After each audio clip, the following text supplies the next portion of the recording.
Have my junior, honey. Hi, I'm Erex Wiener for Charlie Jesus Christ. In 1979, I was dancing at a local disco having lots of fun. But when I leapt a little too high, my index finger got stuck in the crystal dancing ball. So I was just hanging there for what it seemed like forever with my finger in the crystal dancing ball, screaming, "Christ, help me!" Then Charlie came along and pulled it out. And my finger, too. This is not to say Christ is gay, of course. He is not. Just ask him and he'll tell you himself. He's a delicious gubernatorial candidate. Why, in North Florida, the goobers just love him because they know he's a member in good standing with the gay old party. Cast your vote for Chucky Jesus Christ. I'm certain he'll be simply fabulous. This message paid for by Charlie Jesus Christ for governor. My voice low enough?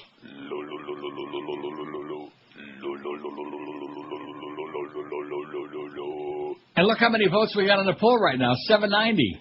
Ooh, coincidence? How do you like You're that? making that up. Wow. Isn't that amazing? So the big rumor around town, according to Josh Cordes. By the way, Castro's dead. Dead drunk? Dead tired? Dead tired. You don't look too good. JonBenét is dead, too. She's still dead. Well, there's so much crap going on, you know. But the big rumor is that across the street over there at 790, The Ticket, the station that very Jackass and Jim Sarney were so whipped up into a frenzy about, and it was on the front pages of all the newspapers, they're going to kick UAM's ass and all this other crap. Evidently, they've lost $8 million since they started this little sports adventure of theirs. And, of course, that doesn't count all the millions that they're going to lose during this upcoming football season, which starts very, very soon. Millions more on the Dolphins.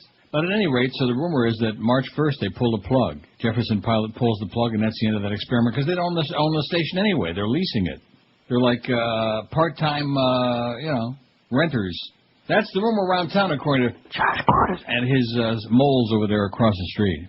How do you like that? Mm-hmm. Wouldn't that be bad? What are we going to catch about then? What will the excuse be? Oh, I'm sure somebody else will start another sports station. Oh, that's right, because if anyway. we have like 15 stations doing sports talk, just imagine all the millions of listeners that'll bring to sports talk radio, so says Ray Perry. Oh, Ray, get yourself some help before it's too late, please. Pretty please. So that's what we're hearing. Now, you know what I'm thinking? What are you thinking? I'm thinking that once March 1st comes around, you know, it all depends on how Kenny Walker does in the morning with Kimba Bocamper. Mm-hmm. Although if Kenny Walker does pretty good, maybe we'll have we can get Joe Rose back with. Wouldn't that be something? That would be something. Send Kimba back down to sit by the moo cow in front of University Dodge. Huh? What do you think? Oh, I'm sorry, I wasn't listening. I'm cutting some paper. Yeah. So what was that business about? Brittany says the second kid was unexpected. Yeah, I don't know. I guess they weren't planning for it. What's that all about? Well, we got 800 planning? votes already on the poll. We haven't even barely got our ass warm here on the chair. That's pretty good. Pretty good. We'll get our 1,000 today easy. So, you know what's going to happen now that we put this out there on the air? Of course, they're going to be all the denials. They're going to be, oh, no, that Neil Rogers is just spreading rumors. And he just made... And I did say it was a rumor, didn't I? I didn't say it was a fact. I said there's a very strong rumor started by Josh Cordes going around. Almost as strong as the one that Castro is going to be dead any day. Now, which one do you think is going to have the biggest party in Broward? We know it's going to have a big party in Dade if Castro croaks. Mm-hmm. But in Broward, they might have a big party if the ticket dies. The dead ticket, because they've lost $8 million. And the other part of the rumor was that Joel Feinberg's daddy has taken over the reins from Joel because he wants to stop the bloodbath, stop the bloodletting of all the cash going through the in the toilet. I don't know how he's going to do that. So maybe that's one of the reasons that there seems to be like a cathartic situation going on over there. You know what I mean? What do you mean? Of course, if you had numbers that all began with, you'd probably want to pull the plug too. Isn't that something? Oh, speaking of dead things beside the ticket, and by the way, Orlando, if what did he say about Shia Levy, always a stud? Did you hear that line? No. Yeah, he said as he was going out thanking all of the 85 people that work on Hank's show in the morning. Shia Levy, always a stud. Yeah, you can play the tape back. Didn't he say that, Josh? Yeah, I think he did. Yeah, always a stud. If he's such a stud, how come he's not over there fighting for the Israeli army? He's already done his time. Yeah. No, I'm serious. If he's such a hot stud, how come he's not over there killing them at Hezbollahs, huh? The dad already did his time for him. Yeah, likely story. 2 wars. Coward. He's got the pins. Anyway, he speaking doesn't care of about dead that people, crap. Bruno Kirby's dead. Yeah, that's sad. I wonder, is he the guy from the vacuum cleaners? I think the same family, yeah. Bruno Kirby, get out of here. Although, you know something, his father, Bruce Kirby, was a famous actor, which I never heard of him. Neither. Did you? But no. I Googled him there on IMDb, and boy, he had a lot of credits. He made about 4,000 movies. Yes, he did. How do you know that? That he made about 4,000 movies? Not Bruno, I'm talking about Bruce Kirby. Oh, his father. No, I thought you were talking about Bruno. No, I never heard of his father. Bruno Kirby, veteran character actor who co-starred in When Harry Met Sally, When Sally Got Harry, City Slickers, and many other films, died. He was only 57, a veritable pup. Kirby died yesterday in L.A. from complications related to leukemia, according to a statement from his wife, Lynn Sellers. I wonder if she's kin to Peter Sellers, or the driver at Pompano Park, Tom Sells. He had recently been diagnosed with the disease. Kirby was perhaps best known for his roles opposite Billy Crystal in 1989's When Sally Met Harry and 1999's City Slickers. Other film credits included Good Morning Vietnam and, of course, Donnie Brasco and Godfather Part 2. He played the young Clemenza. That's right. That was a great scene when they stole the carpet. The carpet and everything like that. Very important character. Very important. He's the one that got him into it in the first place. Yeah. He's the one that got Don Vito Corleone into all that mob business. Hey, hide these guns, all that stuff. Although, quite frankly, when you stop and think about it, I mean, how much did Bruno Kirby look like? I know people change a lot from their youth to when they get older. Especially when they get fat. Yeah, well, that's true. That's a good point. And, of course, can we ever forget the great line from Clemenza? Leave the gun. Take the cannoli. More recently, Bruno Kirby played Phil. How do you do that, by the way? How do you come up with those lines? Magical. Like magic, isn't it? Oh, and by the way, we got something else exciting besides the rumor about the ticket going out of business March 1. Wait till you hear this. Trumpet sounds. It's a tuba. We can't, well, it says on here, trombone, actually. Oh, okay. Excuse me. Get your horns straightened out. That's tough. They're crooked. At any rate, we can't play fart sounds because you always have a nervous crap about that, but we can play trombone sounds for sure because it's like a musical instrument. Why not? Anyway, more recently, Bruno Kirby played Phil Rubenstein on the HBO series Entourage. We're incredibly grateful for the outpouring of support we've received from Bruno's fans and colleagues who have admired and respected his work over the past 30 years, his wife Lynn said. Bruno's spirit will continue to live not only in his rich body of film and TV work, but also through the lives of individuals he touched throughout his life. He's dead. And there's a picture of him here with a young Leo DiCaprio. What the hell movie were they in together? Or maybe they're just hanging out together. He just gives me filkies, Leo. I just see him and I get very upset. You know, there's just certain people like that. You know, he's one of them. Yes. He's one of the foremost ones. I just see him and I just start clenching my teeth and the blood starts dripping out of my tongue and I start making all kinds of guttural sounds. 873 votes on George's poll from yesterday. What's your take on evolution? And, of course, if you listen to the show very much, you realize that it's a work in progress, but evolution is taking place very slowly. Yeah, can you agree with that? Oh, yeah. We're here to prove that. 873 votes. It's a proven observable fact. That's what I voted because it is 536. It's like saying, is today Thursday? Is right. It? Yeah. It's only a theory, but the best one we have, 193. They're like people who say they're agnostic, like George. You know? Right. Just that's it. Beat around the bush. They don't want to come right out and just assert themselves and say, this is a fact, okay? It's not a theory. We see it. It happens right in front of our very eyes. Mm-hmm. Just take a look at, what's his name, Patrick Ewing. Well, maybe those people just don't really understand science and how it works and, you know. There he goes with that devil crap again. Oh, and by the way, I can't wait to get to that story about from the Independent. I told you that's a great newspaper. John Prescott, the Deputy Prime Minister of England, says that George Bush is, and I'm quoting directly now, George Bush is... crap. Oh, yeah. Oh, no. Oh, yeah. Oh. I wonder what Bush thinks about that. Uh-oh. Anyway, 873 votes on George's poll yesterday. It's only a theory. The best one we have, 193. Any theory about the origin of life is as valid as any other, 54. Whatever that means. You know. A couple of those just kind of sound the same, you know, put it together. Right. Only the Bible's account of creation is correct. 52. Oh, the God Squad, they're at it again. The Bible, yeah. On the first day, he took a good leak, and on the second day, it's a theory that that's no more valid than intelligent design, 20. Oh, the ID crowd. We ought to ID them and come to their house and blow their brains out if we could find where they were. It's a falsehood invented by Darwin, an agent of the devil. Now we're getting close to the meat of the matter. 18. Yeah. He was an agent of the devil. Where's Linda Blair when we need that? Okay, more good news from Iraq. We always get this out of the way at the beginning of the show because nobody's paying any attention to it anymore, especially now. How convenient that they finally caught this guy who claims that he killed JonBenét. Isn't it amazing how Bush and the neocon Nazis, they just keep falling into a bucket of, like John Prescott said, crap. Because now JonBenét is on every, 24/7 coverage now, just every network, even on the Chameleon channel. Careful. Violence around Iraq left 30. About 30, man. People dead yesterday. 2 car bombs exploded on a commercial street in central Baghdad, killing 13, wounding 43.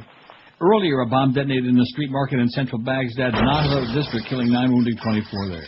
In Mosul, north of Baghdad, 6 gunmen were killed and 2 wounded during firefights with Iraqi security forces. And it goes on and on and on. Over 2,600 dead American soldiers, by the way, not that anybody's talking about it. Because we went from that to the Israeli conflict over there that the Bushmeister set up, and that didn't work out too well at all. Even with, maybe if Shai Levy would have been over there, he'd have put the Israelis over the edge. But anyway, that didn't work out too well. So then we went to the terror plot in the UK, and the liquids on the plane, including that crazy bitch yesterday, which will eventually get around to her. And that didn't work out too well because now there are all kinds of suspicions about the timing of it and the fact that the Bush people pushed Blair into going ahead with the arrest prematurely and may have screwed up part of the investigation. So everything they touch turns brown, like Brownie Brown. Heck of a job, Brownie. Everything turns like Fudge Brown. And so now, thank God, finally we get him off the hook. We get all that other bad news off the front pages, off the TV talking head. We got JonBenét. Weren't you really concerned about JonBenét? Every day, JonBenét. I couldn't. And you owe an apology, by the way. I'm going to tack a Post-it note toward the tombstone. My dad knocked me off. He raped me when he tied me up. See, that business, you being the relentless bastard that you are, you probably will play that. Yeah. So I'm going to beat you to the punch. Okay. This is Neil Rogers. This is 560 QAM. You're a bastard. My dad knocked me off. He raped me when he tied me up. All right. When I was JonBenét Ramsey, I was killed by my daddy. No. My dad knocked me off. I was his little queenie. It's not a media mystery. My mom's the one who knows. He beat me and beat me with the router hose and dashed my head, as you know. He's wealthy and owns most of Colorado, so they're gonna let him go. My dad knocked me off. No. He needed me to get it up, so he's the one who did it. You'll never hear him admit it, but my daddy knocked me off. But my daddy knocked me off. Not. Well, we don't know, really. And you know what? I still don't like them. I still Right. can't stand appearance, even though Patsy's Those dead. pageant people. Not just the pageant people thing. First of all, the reason that everybody thought they were guilty, you want to know what the reason was? Because they acted guilty. Sure. They acted guilty as hell, and they didn't want to cooperate with the police, and just by their behavior, by the ambiance of their actions, everybody thought they'd done it. Plus, the border police didn't know their ass from my elbow, so, And now this guy comes along. A former American school teacher said Are you cracking your knuckles again? No, I was uncapping a water bottle. Oh. Didn't that sound like he was cracking? You know what it sounded like to me? Just like this.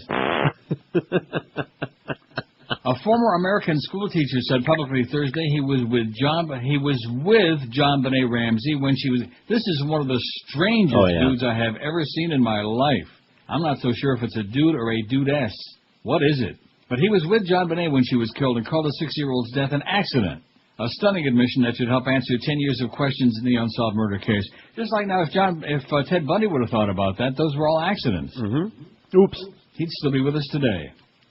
John Mark Karr, 41, will be taken to Colorado, where he'll face charges of first-degree murder, kidnapping, and child sexual assault. I was with JonBenét when she died, John Mark Karr told reporters afterward, visibly nervous and stuttering as he spoke. Her death was an accident. Asked if he was innocent of the crime, Karr said, No. But it was an accident. Somebody got hurt. Karr confessed to the killing after his arrest yesterday at his downtown Bangkok apartment by Thai and American authorities, said Lieutenant General something, it's a name with 800 letters, head of Thailand's immigration police. Now that I got Ahmadinejad down, I'm certainly not going to try this one. He said Karr insisted his crime was not first-degree murder, but that she died during a kidnapping attempt that went awry. He said it was second-degree murder. He said it was unintentional. He said he was in love with a child. She was a pageant queen. Mm-hmm. So what's that? Ultimately, it was Mommy's fault. And you know what they say? It takes one to know one, because he looks like a real queen to me. Nevertheless, Karr declined. He did have a wife, you know. Did he? Karr declined to say what his connection to the Ramsey family was, dressed in a turquoise polo shirt and khaki trousers. Now, isn't that important? Where's this from? This is from, the Herald, well, but it's from the Associated Press. Dressed in a turquoise polo shirt and khaki trousers, he appeared ashen, with an expressionless look on his face, which I'm sure each and every one of you have seen 8 million times already this morning and last night. It's all over the place. And, you know, they're bringing all these people on to be interviewed who had said that the Ramseys didn't do it. When are they going to start bringing all the people on from the National Enquirer and the others who were like nailing their ass to the wall, like us? Oh, I won't see them no more. An attorney for the Ramsey... Now, wait till you hear this. I don't know if you heard where he's from. No. An attorney for the Ramsey family said yesterday that Karr once lived near the family in Conyers, Georgia. Now, Conyers, Georgia, that's where the Virgin Mary showed up on the side of that bank building that time. Remember that not too many years ago? And the pilgrims, the God-fearing pilgrims from all across America were schlepping to Conyers, Georgia to take a peek at the Virgin Mary. But before they could get there, she showed up under that overpass in Chicago. Wednesday's arrest was a surprise development in one of America's most lurid murder cases, which has left a cloud of suspicion over her family after years went by with no arrests. Some feared the case would never be solved. WQAM, hello. JonBenét line. Yeah, I speak to Neil. Speaking. Yeah, this guy's wife already said that he was with her when that murder happened. This guy didn't do it. There's just a lot of embarrassed people trying to cover their asses. That's what it sounds like to me. Yeah, I don't really buy it. And I also have a problem with that song you just played. Yeah. I couldn't understand enough of the words. Well, that's probably just as well now. Okay, there. Just keep that call in case they come to take your ass away. Striking video images of the blonde-haired girl in child beauty pageants helped propel the case into one of the highest-profile mysteries in the USA. A University of Colorado spokesman, Barry Hartman, said journalism professor Michael Tracy communicated with Karr over several months and contacted police. The university spokesman said he didn't know what prompted Tracy to become suspicious of Karr. Tracy produced a documentary in 2004 called Who Killed JonBenét? A woman who answered the phone at a number under his name said he didn't live there no mo. His office phone mailbox was full. The Ramseys learned the police were investigating Karr at least a month before June death of JonBenét's mother, Patsy. I think he's just a patsy, who died from ovarian cancer. In a statement yesterday, Father John Ramsey said that if his wife had lived to see Karr's arrest, she would no doubt have been as pleased as I am with today's development after 10 years. You did it, John. You done it. In fact, let's play that again. Karr was quoted as saying he tried to kidnap JonBenét for a $118,000 ransom, but that his plan went awry and he strangled her. And, of course, Patsy talked about finding the ransom note, which we know that she wrote it. Investigators said at one point that JonBenét's parents were under an umbrella of suspicion in the slaying, and that some news accounts cast suspicion on JonBenet under the older brother, Burke. But the Ramseys insisted an intruder killed their daughter. No one was ever charged. There is a thing in here about the wife somewhere in this story, one of these stories. I got 4,000 stories on this, but do we really care? No. He did have a wife, you know, or does. It's not worth looking for it. So there you go. There's the, you believe it or not, it all depends. I don't really care. You know, she's been dead a long time now, right? Right. Do you care? No. 876 votes on today's poll, and let's see. Let's see if they care. Well, it's kind of like in the middle of the pack. Which of these people, places, or things do you care about the least? The least. American Idol, 146. Celebrity Poker, 100 and... About 30, man. 130. A very impressive second. Watching people play cards on television. Woo. What are you trying to tell us? I have no line. That's obvious. Lance Bass, 106. Hey, Lance. You fairy. Wow. Only one thing to say about him. Britney Spears, 98. Do you know her second kid was, like, unplanned? Really? Unwanted? How does that happen? I'm surprised they didn't throw it in the dumpster. Religion, 73. Fidel Castro, 47. That's insensitive. He's dead. I hate this pool, 46. They like the pool. Only 5% hate it. That's pretty good for this very tough-to-please crowd. Mel Gibson, 34. Israel has got... About 30, man. How do you like that? Oya Clog. Terror Alerts, 26. Isn't that what the plumber says? What the hell's the plumber? The plumber in a can? What do they call that guy? Liquid plumber? Yeah, that's the guy. The liquid plumber. The tidy bowl man? Florida Panthers, 25. They still in business? JonBenét Ramsey, 23. See that? 23, that could care about her less. I would join that crowd. Gerald Ford, 23. He's up Taurus. Him and Ariel Sharon are not doing really well. Of course, Jerry Ford, he's only 93 years old. He's being punished for pardoning Nixon. Remember those days? Yep. Post-Watergate? Nixon could have rotted and croaked in jail. Instead, he was on the outside. He still croaked. And Gerald Ford he's 93. Don't you think that's old enough? Sure. That's enough, Jerry. Shaq, 21. Dolphins, 20. The Marlins, 18. Iraq, only 9. Solamente 9. And politics, only 2. And look how many votes are on that poll right now. 888. Wow. Sounds like what I did yesterday. Really? 889. Yeah, I had a little Dreamfields pasta yesterday. Oh, okay, that's all right. And so did you. No, I didn't eat anything bad. Didn't eat anything all that bad. I had some Dreamfields, but first I browned some nice ground beef, and then I got some of that shredded like taco cheese, and I made like a chili mac. That's good. So ask Martha and the Vandellas, who do you like better, chili mac or Jimmy Mac? This is Neil Rogers. This is 560 QAM. Cents a day and you can feed a hungry dictator. Hi, I'm Sally Struthers for Feed the Dictators Foundation. Each day a deposed tyrannical leader goes hungry to bring attention to what he says is an unfair trial. We're here to help. At Feed the Dictators, your money goes directly to force-feed one of the world's most evil men, like Saddam. You cannot make me eat. I won't.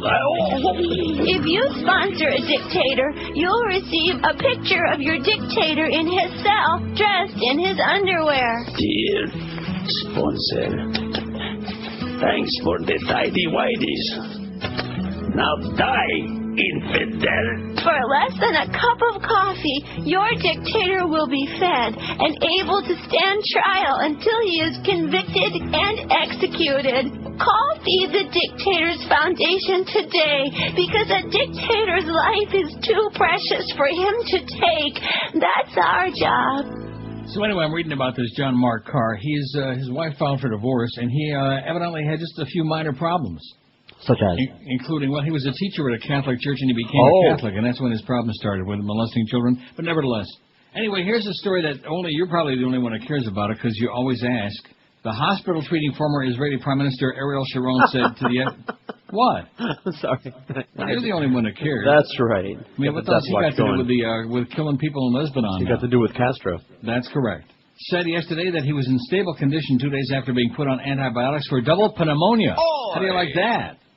Sharon, 78, has been in a coma since suffering a massive stroke on January the 4th. I'm dying over here. He has since undergone several extensive brain operations to stop cerebral hemorrhaging in addition to other relatively minor procedures. In fact, I think they redid the bris just to make sure. Tel Aviv's Chaim Sheba Medical Center said Monday that new tests had revealed deterioration in his brain function. Oh, that started a long time ago. An infection in both lungs. His urine output had also decreased significantly, and doctors were treating him with broad-spectrum antibiotics and steroids. There is no change that justifies a new statement, they told the Associated Press yesterday. His condition is stable. You know where they keep the horses? Stable. Like Khartoum. I'm not going to race him, Khartoum.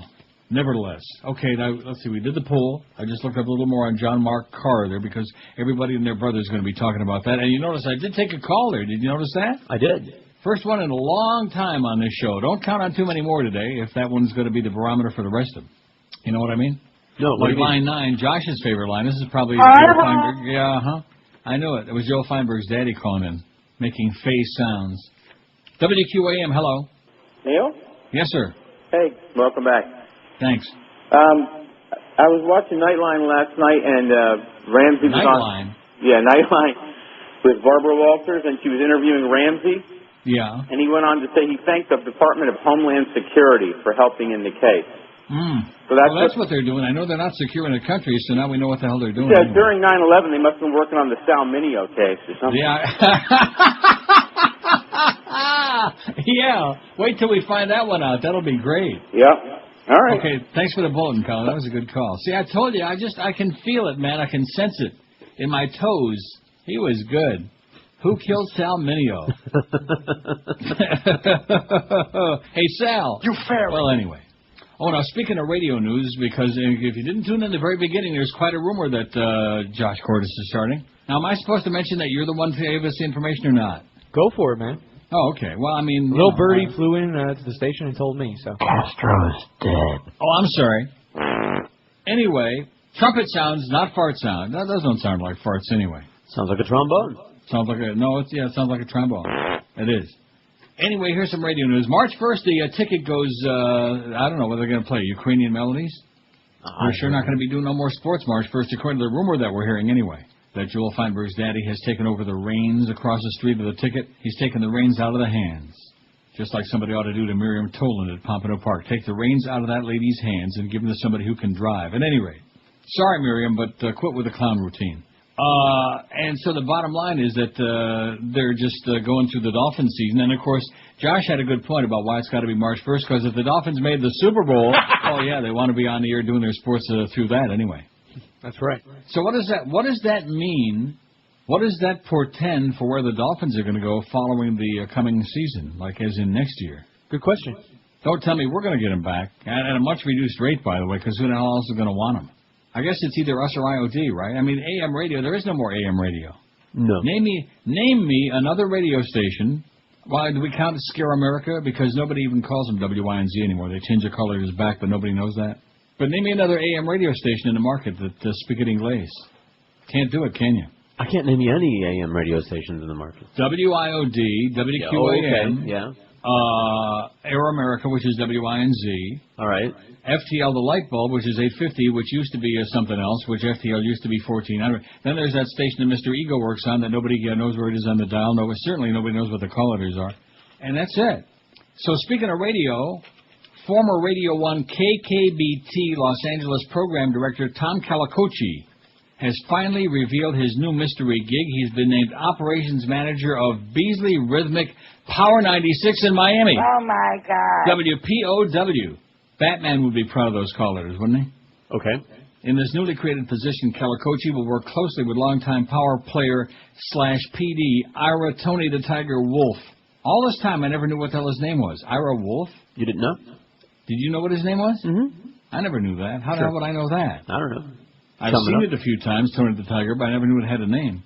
Power's operation manager slot has been vacant since Kid Curry vacated the position about a year ago due to health reasons, and for all of us, that's news to us. We knew that he was long gone, but we had no idea what it was all about.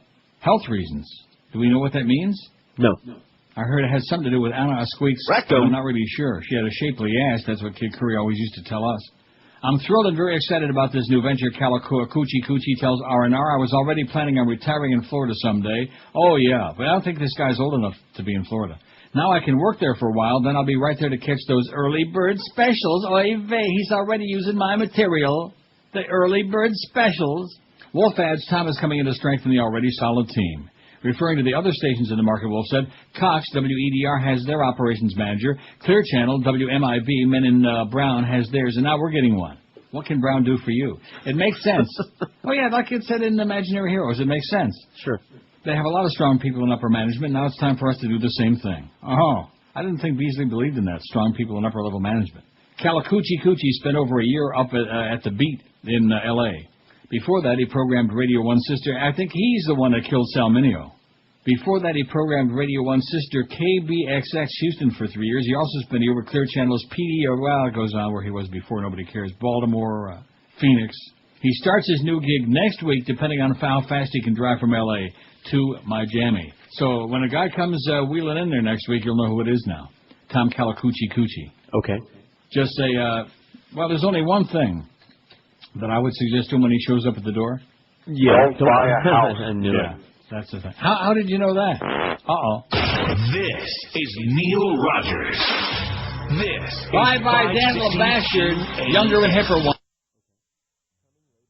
This is the most disgusting program. I urge everyone to complain to this station. Did you ever want to chew the gum of Brittany's dirty feet? Well, to do it, you gnaw and chew it very fast, so you can taste the pungent flavor of Brittany's feet and get the stinky stank of toenail to last. How many times have you fantasized about Britney Spears? Well, now your dream can come true with Britney Spearmint Feet Gum. little wads of gum that stuck to Britney's bare feet as she walked through the streets of New York City to see the big concrete buildings. The gum wads were peeled off her feet soon as she found it difficult to walk and carefully packaged to help make your breath fresh as a subway toilet. Get the gooey, chewy flavor of Brittany's stinky feet with Brittany Spearmint Feet Gum. 14 to 11 at 560 WQM. We got Curtis Stevenson at 2. We got Geldy at 4 this afternoon. Geldy alert, okay? Don't say we didn't warn you. Hurricane Hotline from GameWorks at 7 o'clock. What the hell is that? GameWorks? Huh? What is GameWorks? It's like a big place you can eat. It's got arcade games and stuff like that. Okay, 9 o'clock we got The Beast, also at GameWorks. He'll be filling his fat face, and Eddie K at 10. No Marlin game. They actually pulled a game out yesterday against the Dodgers. Isn't that great? They pulled it out. Yeah, they crushed them. What was the score? 15-4. 15-4. Well, they should have saved up some of those runs for a couple of the other games, but nevertheless. So anyway, getting back to this John Mark Karr, who says that he killed JonBenét. I don't believe him. Do you believe him? His ex-wife, Laura Karr, told KGO-TV in California that she was with her former husband in Alabama at the time of JonBenét's killing, doesn't believe her former husband was involved in the homicide. She said her ex-husband spent a lot of time studying the cases of Ramsey and Polly Klaas, who was abducted from her Petaluma, California home and killed in 1993. How do you like that? Mm-hmm. Also, there was something else that was rather interesting. They've got like 45,000 stories on this because this is what we're all supposed to be concerned about. You do understand that, don't you? Sure. About how, it said police said Karr had been living in a dormitory-style guest house called The Blooms in a neighborhood of massage parlors and travel agents that cater to expatriate residents and sex tourists, like pedophiles, like that, who used to work in the Catholic Church and became a good Catholic, by the way. Now, if you become a good Catholic, does that mean you have to molest children, or is it not necessarily? It's optional, but you get extra points if you do. They said U.S. authorities informed Thai police August 11th that an arrest warrant had been issued for Karr on charges of premeditated murder. They said Karr has been very cooperative with authorities. He's shown a variety of emotions. He arrived in Bangkok June 6th from Malaysia to look for a teaching job. Oh, yeah, teaching job, where he could be like with little children. Where's that song by Billy J. Kramer and the Dakotas? Little children. I know it's on my iPod. One thing I found out about iPods, by the way, and I don't care if I am an old fart with an iPod. All you require for owning an iPod is that you like music. Right. One of the things I discovered, though, is you better shut that baby off. There's a little tiny switch on the top of your iPod. The hold switch. It's a button lock switch, yeah. Oh.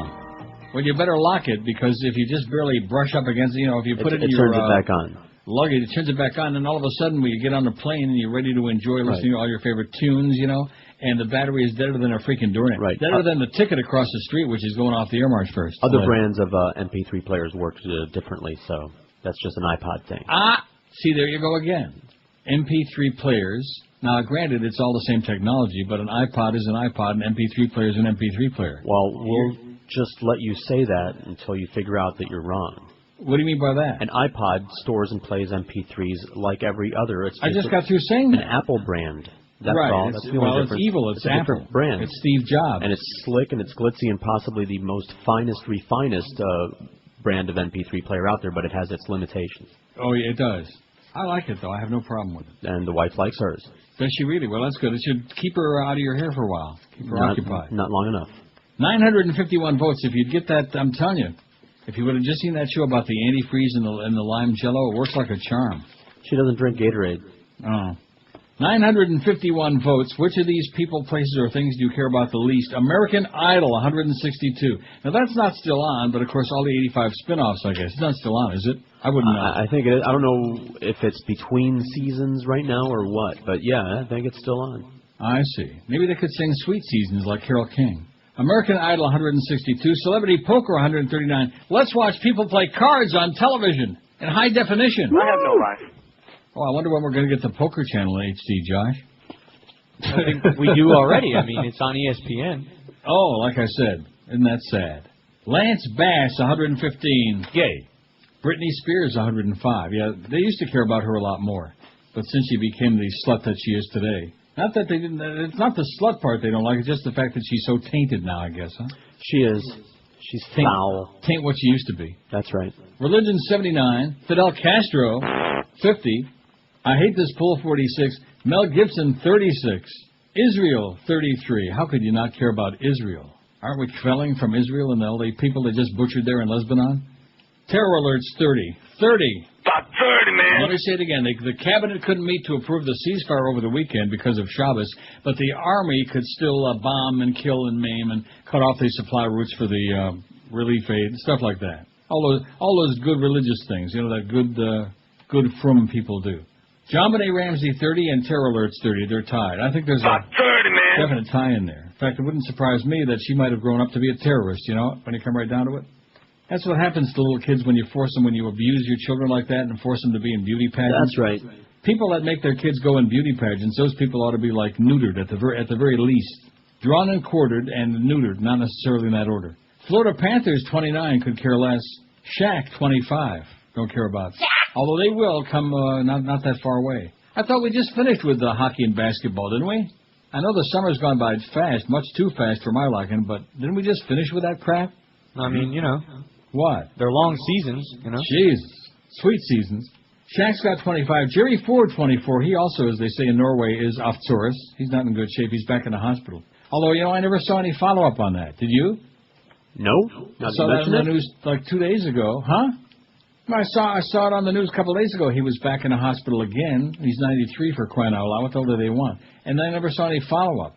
Miami Dolphins, see, the Lord is punishing him for pardoning Nixon, but sometimes the Lord is busy with other stuff, like fixing the odds on ball games, so he doesn't get around to the good stuff. That was great, that line about Salminio.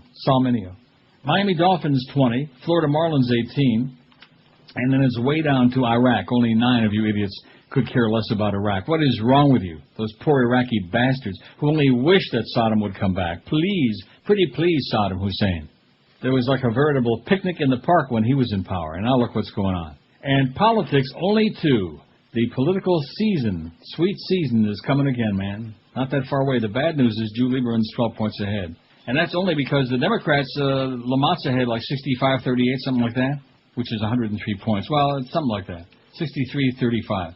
But the Republicans, overwhelmingly, they're going to go vote for Lieberman. How do you like that? Is that any surprise? No. Gee. And the Republican candidates only got 4 points in the poll. You mean the card counter? I saw him on the news last night. Oh, he's a card counter? He's not even being supported by his own party. There's a I know that. I know that. Ironically.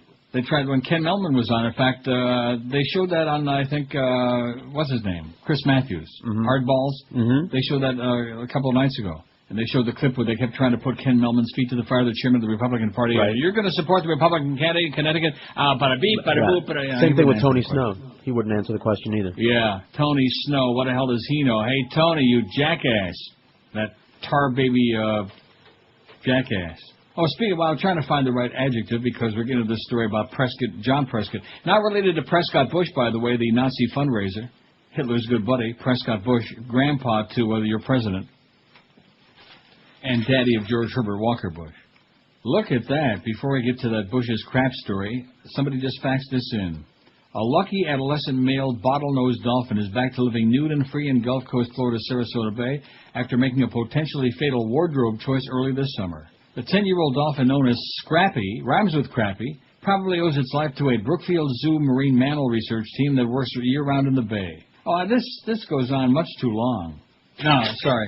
I thought it was going to be something really interesting, and it's not. You hit the important part. Dolphin wearing a Speedo. Ain't that funny? Yeah, okay, big deal. Anyway, let's get to the important story, okay? This gives us hope, because it has to do with... crap. John Prescott has given vent to his private feelings about the Bush presidency. This is from the Brit Independent, which I told you is a great newspaper. Summing up George Bush's administration in a single word... crap. That's the word. The Deputy Prime Minister's condemnation of President Bush and his approach to the Middle East could cause a diplomatic row, but it'll please Labour MPs who are furious about Tony Blair's backing of the U.S. over the bombing of Lebanon. The remark is said to have been made at a private meeting in Mr. Prescott's Whitehall office on Tuesday with Muslim MPs and other Labour MPs with constituencies representing large Muslim communities. Muslim MPs wanted to press home their objections to British foreign policy and discuss ways of improving relations with the Muslim communities. Some of the MPs present said they couldn't remember Mr. Prescott making the remark. He's been at pains to avoid breaking ranks with Mr. Blair in public, although he's believed to have raised concern about the bombing of Lebanon at a private meeting of the cabinet. That's Lebanon. But Harry Cohen, the MP whose constituency includes Walthamstow, seen as some of the police raids in the alleged terror plot investigation, said Mr. Prescott had definitely used the word crap about the Bush administration. He was talking in the context of the roadmap, which rhymes with crap in the Middle East. He said he only gave support to the war in Iraq because they were promised the roadmap. But he said the Bush administration had been crap on that. We all laughed, and he said to an official, don't minute that. In other words, no, I didn't say it. Mr. Cohen added, we also had a laugh when he said old Bush is just a cowboy with his Stetson on. But then he said, I can hardly talk about that, can I? Well, there you go. Something we already knew, but somebody actually has the balls to say in public. This is Neil Rogers. This is 560 QAM. This is the Neil Rogers Show. This is your brain. Any questions? Roll out the barrel, expensive barrel of oil. Pay for the barrel, and it will make your blood boil. Absolutely. Fight me, you Arabs, and Venezuelans too. Now's the time to put the barrel up a certain part of you. Shove it in there, boy. Shove this oil barrel right where the sun don't shine. Got us over a barrel, but we've got a new thing in mind. We'll fill our own barrels with what we grow on our land. And when we don't need your barrels, you can all go pound sand. 11:02 at 560 WQAM. Happy Thursday, already August 17. Only 11 days away from the debuting of our new lineup here at QAM. And, of course, let's see, August to September, October, November, December, January, February. About 7 months. Yeah. 6.5 months until the demise of the ticket. That's something? That's something. Merck failed to warn doctors about the risks of its painkiller Vioxx. And must pay a retired FBI agent $50 million to compensate for the heart attack he suffered after taking that piece of crap drug. How do you like that? Federal jury found that out just a short time ago. They ruled that. The jury also said that Merck & Company knowingly misrepresented or failed to disclose information about the drug to retired FBI agent Gerald Barnett's doctors. Hello, doctor? We didn't tell him. On its verdict sheet, the jury had the chance to assign percentages of fault to Merck and various physicians, but assigned blame only to Merck. The jury had begun deliberations around 12:45 yesterday afternoon, broke for the night around 6 last night, and reported the judge had a verdict soon after returning 8:30 this morning. We hit Bruno Tattaglia at 3 o'clock this morning. Remember that? Yes, I do. Barnett's lawsuit is among more than 16,000 Vioxx-related suits against Merck in state and federal courts. U.S. District Judge Eldon Fallon, I wonder if he's kin to the late Eldon Harner. Who? Or Levi Harner. Or Buddy Gilmore. Was appointed to handle pretrial matters for all the thousands of federal suits. He heard one before Barnett's and had 3 more scheduled for trials this fall. Let's see, there was something else on here about, the same jury was to deliberate later today in the possible punitive damages for Barnett. So he's got $50 million at least, and that's compensatory damages, and then we got the other damages. So in other words, he probably wind up with about $100 million. And then, of course, they'll appeal it, and he may never live to get a dime, you know? I'll tell you what, we'll on his behalf, we'll settle for like $10 million right now, okay? Okay. We'll give the Barnett guy, I'll give him $1 million, and then the rest of it we'll worry about later. 3/4 of American, boy, we're almost up to 1,000 votes. It's only 4 minutes after 11 o'clock. Good golly, Miss Molly. Isn't that exciting? 985. Oh, there's a story about the Ramsey case arrest. He taken or returned back to the States. Come on, Atika, you can do it, honey. Atika Schubert. At most, probably a week. That's what officials that are saying. They sherbet? are trying to extradite. I don't like sherbet. Do you? I don't like it at all. That better be hot. The sherbet or the weather? Yeah, the weather. Oh. Don't like it at all. No. It's like ices. Same thing. Nish is that what you say? Nish Tamir, right. Not for me. That's Chinese. I see. 3/4 of Americans can correctly identify 2 of Snow White. It says here Show White. Oh, I'm so glad you're getting into this story. I saw it on the news. How embarrassing. I saw it on the news about 2 days ago. Yeah. But I figure, well, I'll be back on the air sometime before I croak. 3/4 of Americans can correctly identify 2 of Snow White's 7 dwarfs, while only 1/4 can name 2 Supreme Court justices, according to a poll on Pop Culture released Monday. See, I told you it was days ago. 75% can identify 2 or more of Snow White's 7 dwarfs. Only 25% can name 2 Supreme Court justices. How do you like that? Wouldn't you think like Clarence Token Thomas and Scalia and Kennedy? Wouldn't you think those three would like pop right off the top of your head? Hey, you forget who you're talking about. Oh. I mean, I will grant you I couldn't name it all, but right there, easy is three. Right. According to the poll by Zogby International, commissioned by the makers of a new game show on pop culture called Gold Rush, 57% of Americans could identify J.K. Rowling's fictional boy wizard Harry Potter. Only 50% could name the British Prime Minister Tony Blair. Oh, my God. 57% said that they knew who Harry Potter was. Only 50% could name Tony Blair. Well, they're both British. Yeah, that's for damn sure. Both send me right to the pot. The pollster spoke to 1,213 people across the U.S., obviously a lot of dumb ones. Just over 60% of the respondents were able to name Bart as Homer's son on the television show The Simpsons. While only 20.5% were able to name one of the ancient Greek poet Homer's epic poems, the Iliad or the Odyssey. Oh. What? Nothing. This story cracks me up. Well, what do you expect? That's America for you, baby. That's what it's all about. Oh, finally. Gil's moving up to the big leagues, boy. Asked what planet Superman was from, 60% could name the fictional planet Krypton, and that's because they like Tom Welling, gives them a swelling, and I can understand why. While only 37% knew that Mercury is the planet closest to the sun. That's unacceptable. I don't care what anybody says, okay? Yeah. 60% knew about Krypton, which don't even exist, by the way. How do you know? Well, maybe that's one of those new planets. They got 3 new planets now. Right. And they said, Pluto, you're okay. We don't care what Mickey says, you're okay. Although before they finally make it official about Pluto being one of the planets, you know who they're going to have to consult with? Eisner? That's right. I heard they were asteroids. And only 37% knew that Mercury is the planet closest to the sun. Oh, my God. What about Venus and blue jeans? Respondents were far more familiar with this is the best, okay? Ready for this? Ready. Respondents were far more familiar with the Three Stooges, Larry, Curly, and Moe, than the 3 branches of the U.S. government, judicial, executive, and legislative.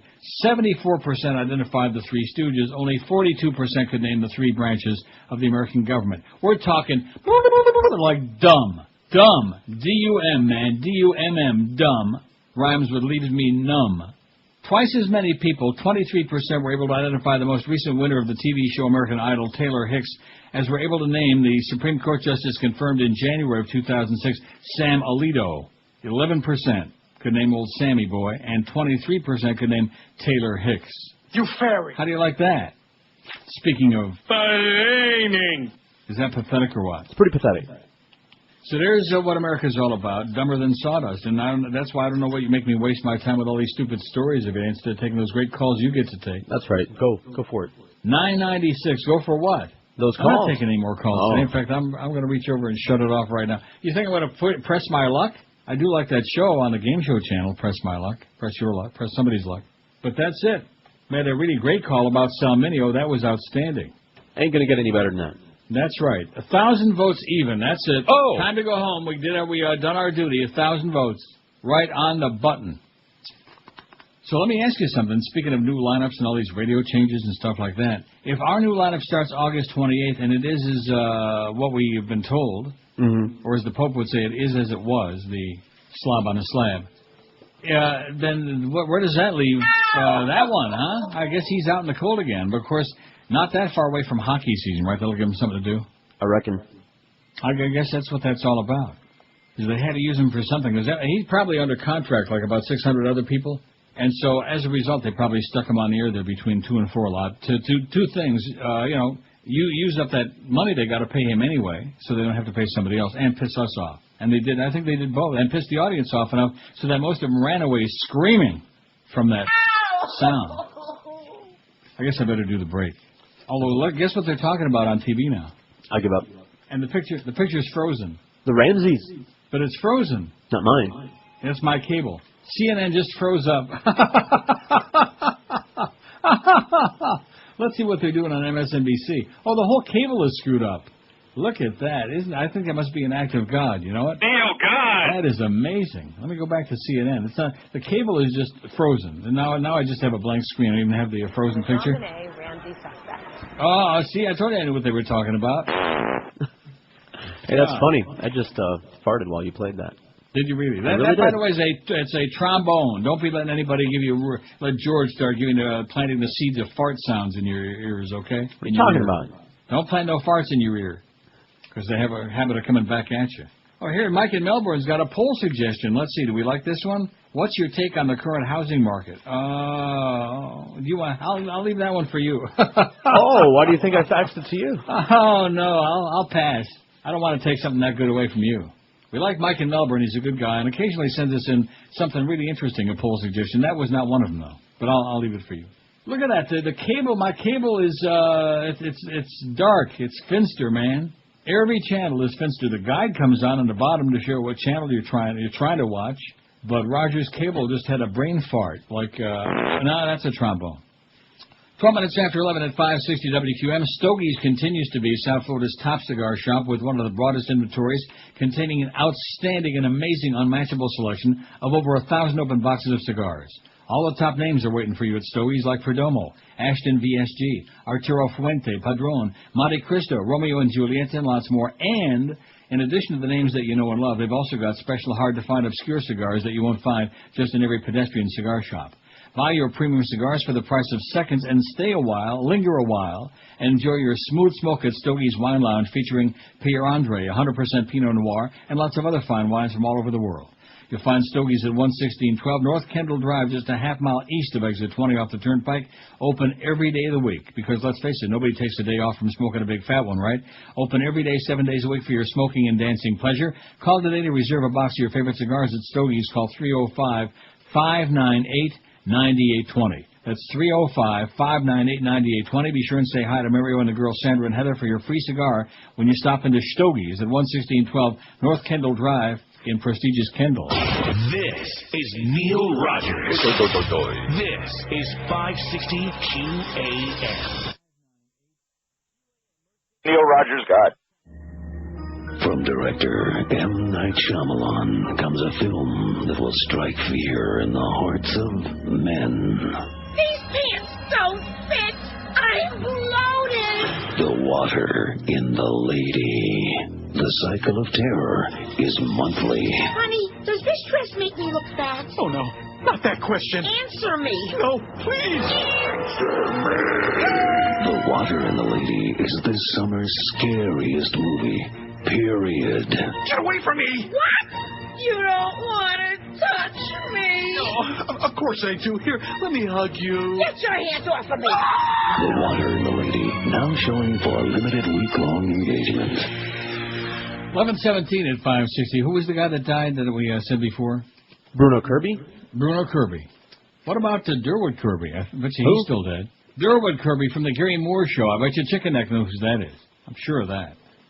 Well, here's another dead guy. Boy, they're dying like flies. You know, it's going around.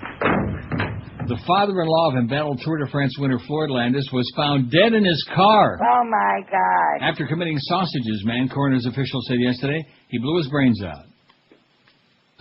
The body of 57-year-old David Witt was discovered at a parking garage Tuesday afternoon, said Paul Parker, an investigator with the San Diego County Medical Examiner. He had a gunshot wound to the head, and the death was ruled a suicide.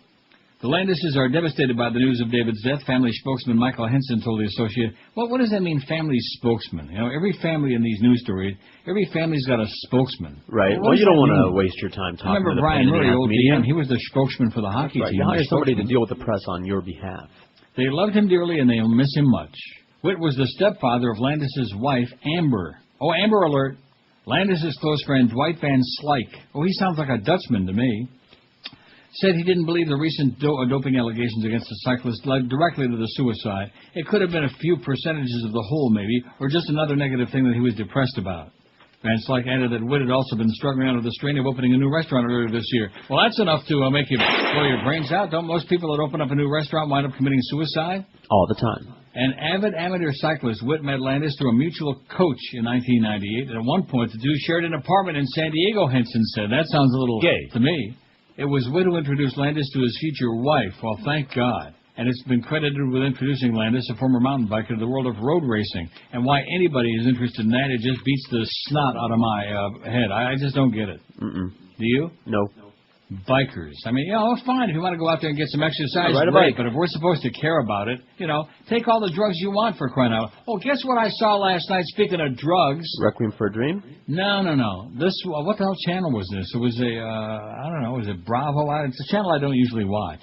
But it was a 2-hour documentary about the death of, and of course I already told you who was the 20th anniversary of his death yesterday. Elvis? 30th? Elvis, their 29th anniversary. Yesterday, the death of Elvis. And when he died, they found 11 different prescription drugs in his system, including Dilaudid and, you name it. Can you imagine if a vampire had bit him? Yeah, the bat would have been, had bats in his belfry. Here he goes. See, Elvis. Hey, Elvis. Are you lonesome tonight? I'm dying over here. Will you get rid of that, please? Gladly. So, I didn't listen yesterday. Of course, I don't ever listen. But how did the All Elvis show go? Oh, like a lead balloon. Whit and Landis served as best man at each other's weddings. Whit married Amber Landis' mother, Rose, a school teacher, a short time after the younger couple married in 2000. Landis has been under investigation by cycling authorities, as we know, after testing positive for high levels of testosterone last month. He's just a horny guy, that's all. The 30-year-old cyclist decided a variety of possible reasons for his failure. I don't believe him, okay? Funeral arrangements for Whit were pending. I don't believe him. It's rampant in that cycling thing. And of all the things in the world, although he has all these, he's got these health issues. He's got a sore hip and a bad lip, things like that. But if you ask me, he's generally full of crap, and I don't care about any of that. We should have put that on there, too. What, crap? Floyd Landis. They won't know who that is. No. How about cyclist Floyd Landis? Still. You don't want to put him on there? Well, You're I'm just not lazy, the one that's all. That's okay. I don't have to do it. Josh does, but I think it's pointless. What do you think, Josh? We should not put him on. My cable's still out, by the way. I checked on my other set in the living room, and it's out. Of course, you can probably relate to that. 21 past...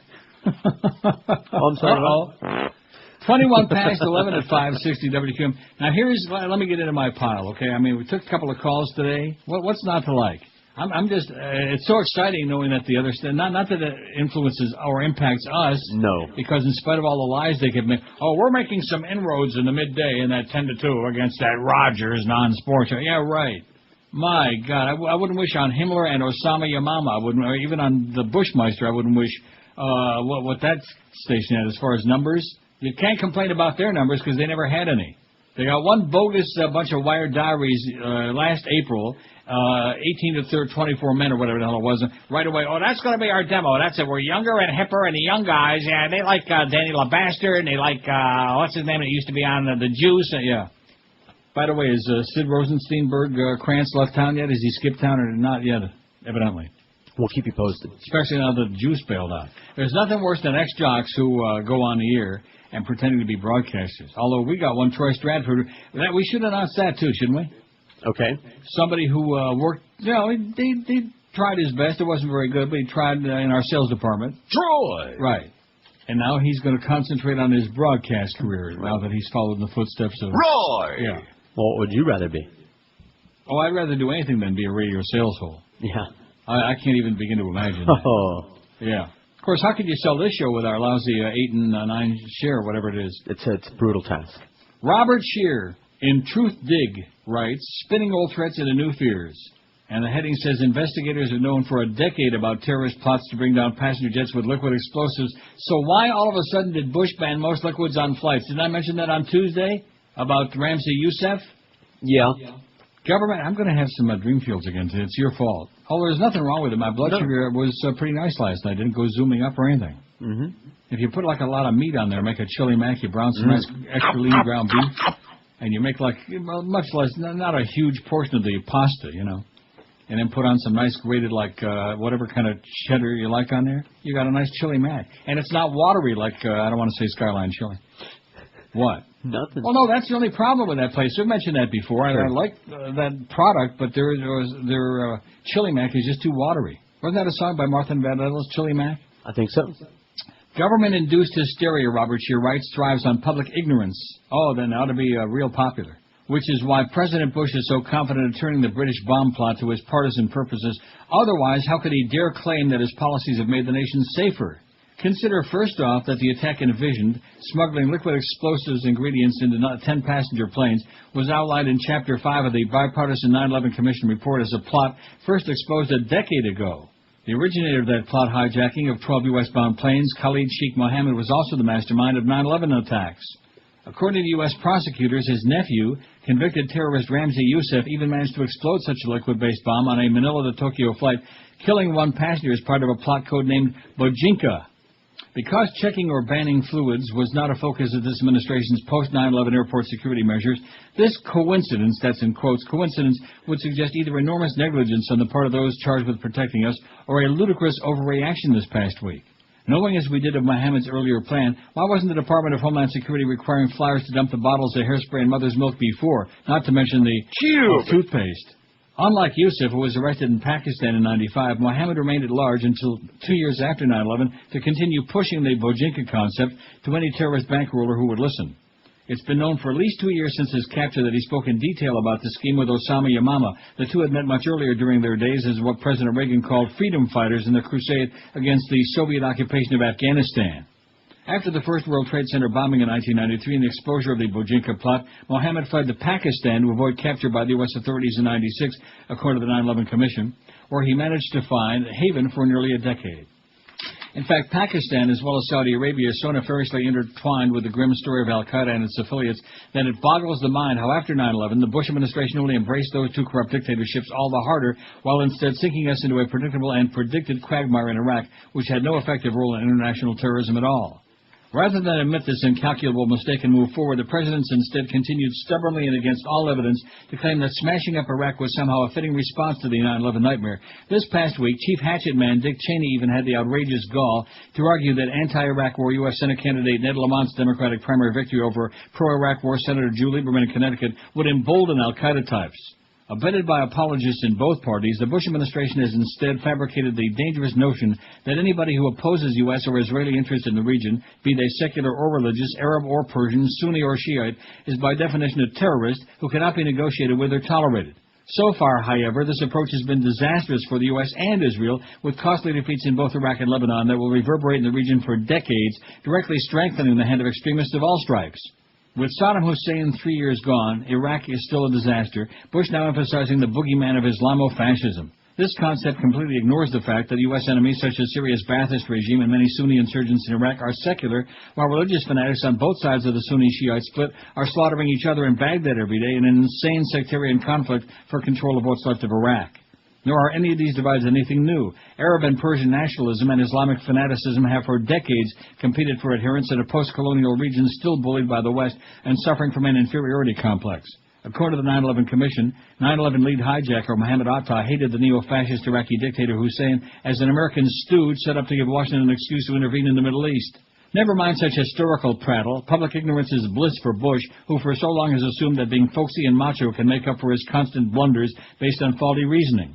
Maybe, however, as both his dismal poll numbers and pseudo-Republican Lieberman's historic laws in Connecticut show, Americans are starting to wise up and think for themselves, says Robert Scheer, in what sounds a little bit like wishful thinking to me.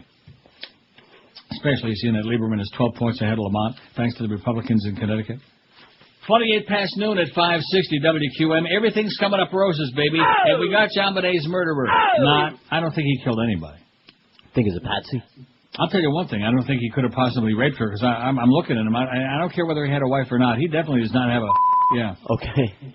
He doesn't have a... Going back for school can be a little tough on the kids, and a good night's sleep, of course, is critical for the development of healthy minds. If your kids are having trouble adjusting to school night bedtime, it may simply be their mattress. I know when I went to college, all I was concerned about was developing a healthy mind. Call Dollar Mattress today, toll-free at 1-800-MATTRESS. Our friends at Dollar Mattress can recommend a mattress for kids of any age and have a new bed delivered the date and time you choose. They've been doing this for years. They're the only ones in the world who will even dream of doing this. 7 days a week from 8 a.m. to 10 p.m. You pick the 2-hour window whenever it's convenient, and that's when they show up, noon to 2, 1 to 3, etc. Just give Dollar Mattress that 2-hour window, and they can even deliver your mattress the same day you call, as in today. Call 1-800-MATTRESS right now and get the absolute best selection of Sealy, Serta, Simmons, King Coil, Tempur-Pedic, and Stearns & Foster Hewitt. Check for low prices online at mattress.com or call Dial a Mattress at 1-800-MATTRESS toll-free. I've been using them for years, and like I've been telling you for years, it's the smartest and easiest piece of shopping you can ever do. Call 1-800-MATTRES. Leave off the last I'm going to say it again, last ass. You're the one that keeps making me do that. Leave off the last S because it stands for stupendous, sensational savings and sales whole sarners. This is Neil Rogers. Beckham. This is 560 QAM. Boozeheart. Go back to England and tell them Scotland is free, like their chicken wings at happy hour! Happy hour! Boozeheart, the epic saga of a singular man with double vision. William, wake up! While you were passed out, somebody painted your face blue. They did? Dude, you are so totally owned. Mel Gibson is William Wallace, a man who sacrificed everything for the thing he loved most. The prisoner wishes to say a word. Free Boozeheart, rated .12. So George was astonished to find out, to discover through my in detective work this morning before the show, that Patrick McGowan was in Braveheart. That was. I see. I could have told you that if I would have watched the movie, but do you think I would watch a movie with Mel Gibson in it? No. No. No chance. Even though. That's long before his latest drunken episode or his anti-Semitic outburst or any of that crap. I always known he's been an a-hole. I can't stand even looking at him, and just the sight of him makes me want to vomit. Other than that, he's a hell of a guy. Yeah, it's a good movie, too. Is it? Yeah. Patrick McGowan was great in this one. He was. He was phenomenal. I had no idea. You don't know who Patrick McGowan is? He was in The Prisoner. What was his name? John... I don't know. He was great. number 6. Well, he was number 6. And occasionally did number 1 and number 2. Right out there in the village. Who was number 1? A bomb ripped through a market in Baghdad's Sadr city today. Another day of carnage in a city under siege by insurgents and people bent on sectarian revenge. 3 people were killed, 27 more wounded. During the month of July, which was the deadliest month for civilians since the war started in March 2003. See, it's not really a war. They keep calling it a war.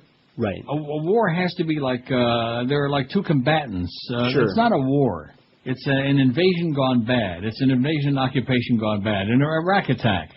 During the month of July, 3,438 Iraqi civilians were killed, 1,855 because of sectarian or political violence, another 1,583 from bombings and shootings, and another 3,600 were wounded. The release of these figures comes on the heels of a UN report that said nearly 6,000 people were killed in Iraq in May and June. So they were averaging about 3,000 in those 2 months, and we goosed it up to 3,438 in July. If we can keep this thing going for a few more years, they won't have to worry about democracy or government, because there won't be anybody left to govern. And it goes on about 9 people wounded in northern Iraq, and a car bomb over here in Anbar province, yada, yada, and on and on and on. Just pages of this crap. And does anybody care? No. No, except our audience, though. In our poll today, only 9 people. It's been that way right from the get-go. Politics, only 2, and Iraq, only 9. Solamente 9. Care least about those things, all of these things. All of these things. Bloodbath. And you can only begin to imagine all the technology we could have for detecting all kinds of bombs and liquids and fumes. And if we'd have spent all those billions of dollars, probably about $1 trillion that we've blown down the toilet in Iraq, if we'd have spent them on some meaningful thing and protecting the ports and, really having real homeland security that even Lou Dobbs might be proud of. Well, he just won't shut up about that damn border. No, he won't. He's sick. He's a sick person, I mean, a lot of what he says. I even put one of his columns on our website today, just to try to be a nice guy. But get some help for yourself, Lou, will you please? Okay, go kill an illegal alien for Jesus or do something. God. Speaking of killing people, what does a terrorist preparing to bomb 10 airliners do beforehand? He buys cakes. Wouldn't you? Well, remember what Michael said in Godfather 3. Cake. And here's this diabetic who's got such bad blood sugar management, obviously, that he's constantly going into a diabetic coma, and he's standing there eating a piece of cake in the kitchen there with Kay. Cake? The characters and behavior of the funeral, next thing you know, he'll be eating like Ben and Jerry's. He'll be having like fish food in Godfather 4. Although I guess he ain't coming back. When he dropped the orange on the ground. Orange, like we told you before, is always a bad fruit in the Godfather movies. Bad fruit. Marlon Brando was there with the oranges with his grandson, And oi! The characters and behavior of the few known liquid bomb suspects are completely inconsistent with any notion that they were preparing to kill themselves in acts of mass terror, mirroring the pre-attack demeanor of the 7-7 Patsies, writes Paul Joseph Watson in Prison Planet. A CCTV image, which is shown right here, shows one of the suspects, Taib Raouf, entering a bulk order supermarket in Birmingham, England, just 2 hours before anti-terror police swooped in to grab him for his alleged role in a plot to bomb 10 transatlantic airliners. What were the tools of terror that Raouf was acquiring before his kamikaze death mission? Knives? Peroxide to make the deadly liquid bomb? Cameras to detonate the bombs? No, he was buying cakes. Does this look like the kind of person planning such a plot? He doesn't look like he's about to blow himself up, the owner of the store told the London Mirror. Raouf chatted with the owner, who said he was more concerned about his father's confectionery business than the fact that he was about to aid in the mid-air slaughter of 3,000 people alleged. Any two-bit psychologist can tell you that this individual's behavior completely belies the notion that his life is about to come to an end. That in itself exposes the alleged plot for the monumental fraud that it is. Former British ambassador to Uzbekistan, Craig Murray, has also highlighted the limited capabilities and intent of the suspects. Proof, he says, the alert was government propaganda from a cabal that yearns for a new 9/11. None of the alleged terrorists had made a bomb. None had bought a plane ticket. Many didn't even have passports, which, given the efficiency of the UK passport agency, would mean they couldn't be a plane bomber for quite some time, Murray said. Again, we hear the same story over and over. They had young families. They were not political. They were active members of the community. Everyone liked them, whatever race. They loved football. They planned to be doctors. They had future prospects. Is this an inside joke? MI5 can't even find some angry Muslim loners with criminal records to at least make it appear as if they'd have any motive to carry out these attacks? It's such a blatant ruse, you'd wonder if they're doing it on purpose to send a message that everyone should live in fear of a dawn raid from the terror cops. In other words, the message is... Be afraid. Be very afraid. Okay. The evidence... I beg your pardon? I said okay. Boy. The evidence that the London bombers knew they were about to die was so flimsy that newspapers, even the London Metropolitan Police, concluded they were unwitting dupes. A Metropolitan Police counter-terrorist expert told a seminar that the 4 terrorists, Mohammed Sadiq Khan, 30, about 30, man, Shehzad Tanweer, 22, Jermaine Lindsay, 19, and Hasib Hussein, 18, did not fit the preconceived terrorist profile. The bombers purchased return tickets, played cricket, ate Big Macs, and had arguments with members of the public in the hours before the attacks took place, and left no suicide notes. I've seen the CCTV footage of these people. They do not appear to be on their way to commit any crime at all. The Russell Square bomber, Hasib Hussein, is actually seen going into shops and bumping into people prior to his attack, the expert said. The bombers were described by friends as 4 nice lads, normal kids who played basketball and kicked the ball around, kicked the bucket.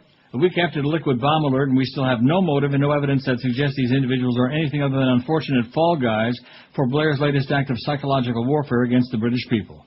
But if it's a battle of information that's increasingly swinging from baseless fear-mongering and in favor of the truth, BBC and British newspaper website forums have been swarmed with people expressing their incredulousness about the reality of the latest so-called threat. A London Guardian journalist in an article today highlights how he traveled the country and found widespread skepticism about the real nature of the alert amongst British citizens, with only tourists wholeheartedly trusting the government. Tourists, unsuspecting dupes again. Well, they got to be morons anyway in the first place. I like that word, right.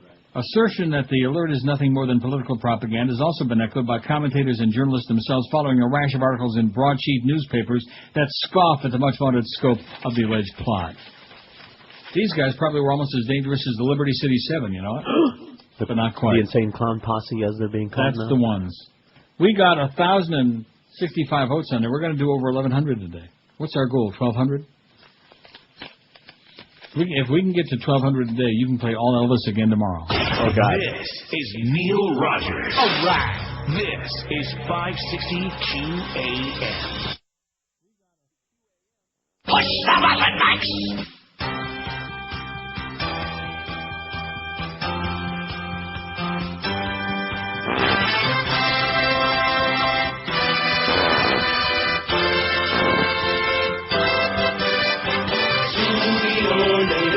Soonie's gonna get you. Soonie or later, the Soonie's gonna get you.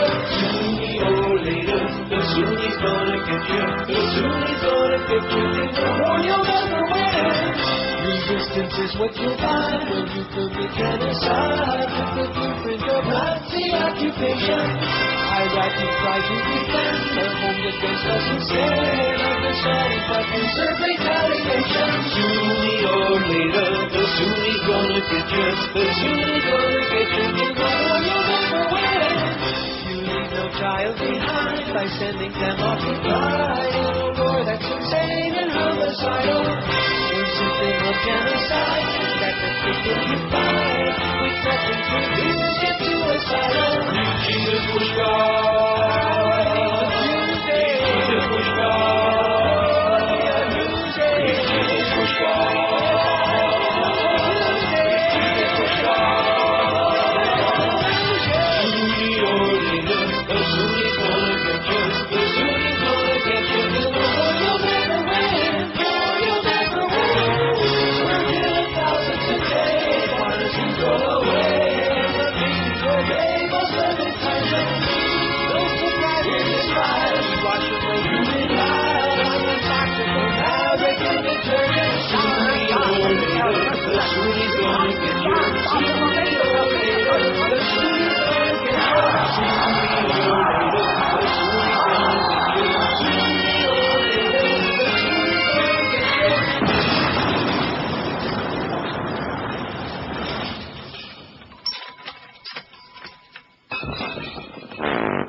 $11:48, 12 minutes till noon at QAM. Trombone sounds, by the way, Joyce. Don't get all panicky now. Bitch. Of course, I was just thinking about it while I was playing that bit.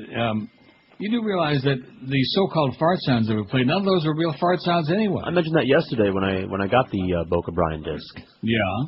At no point are any of those sounds actually a fart sound. That is correct. They're just... representations.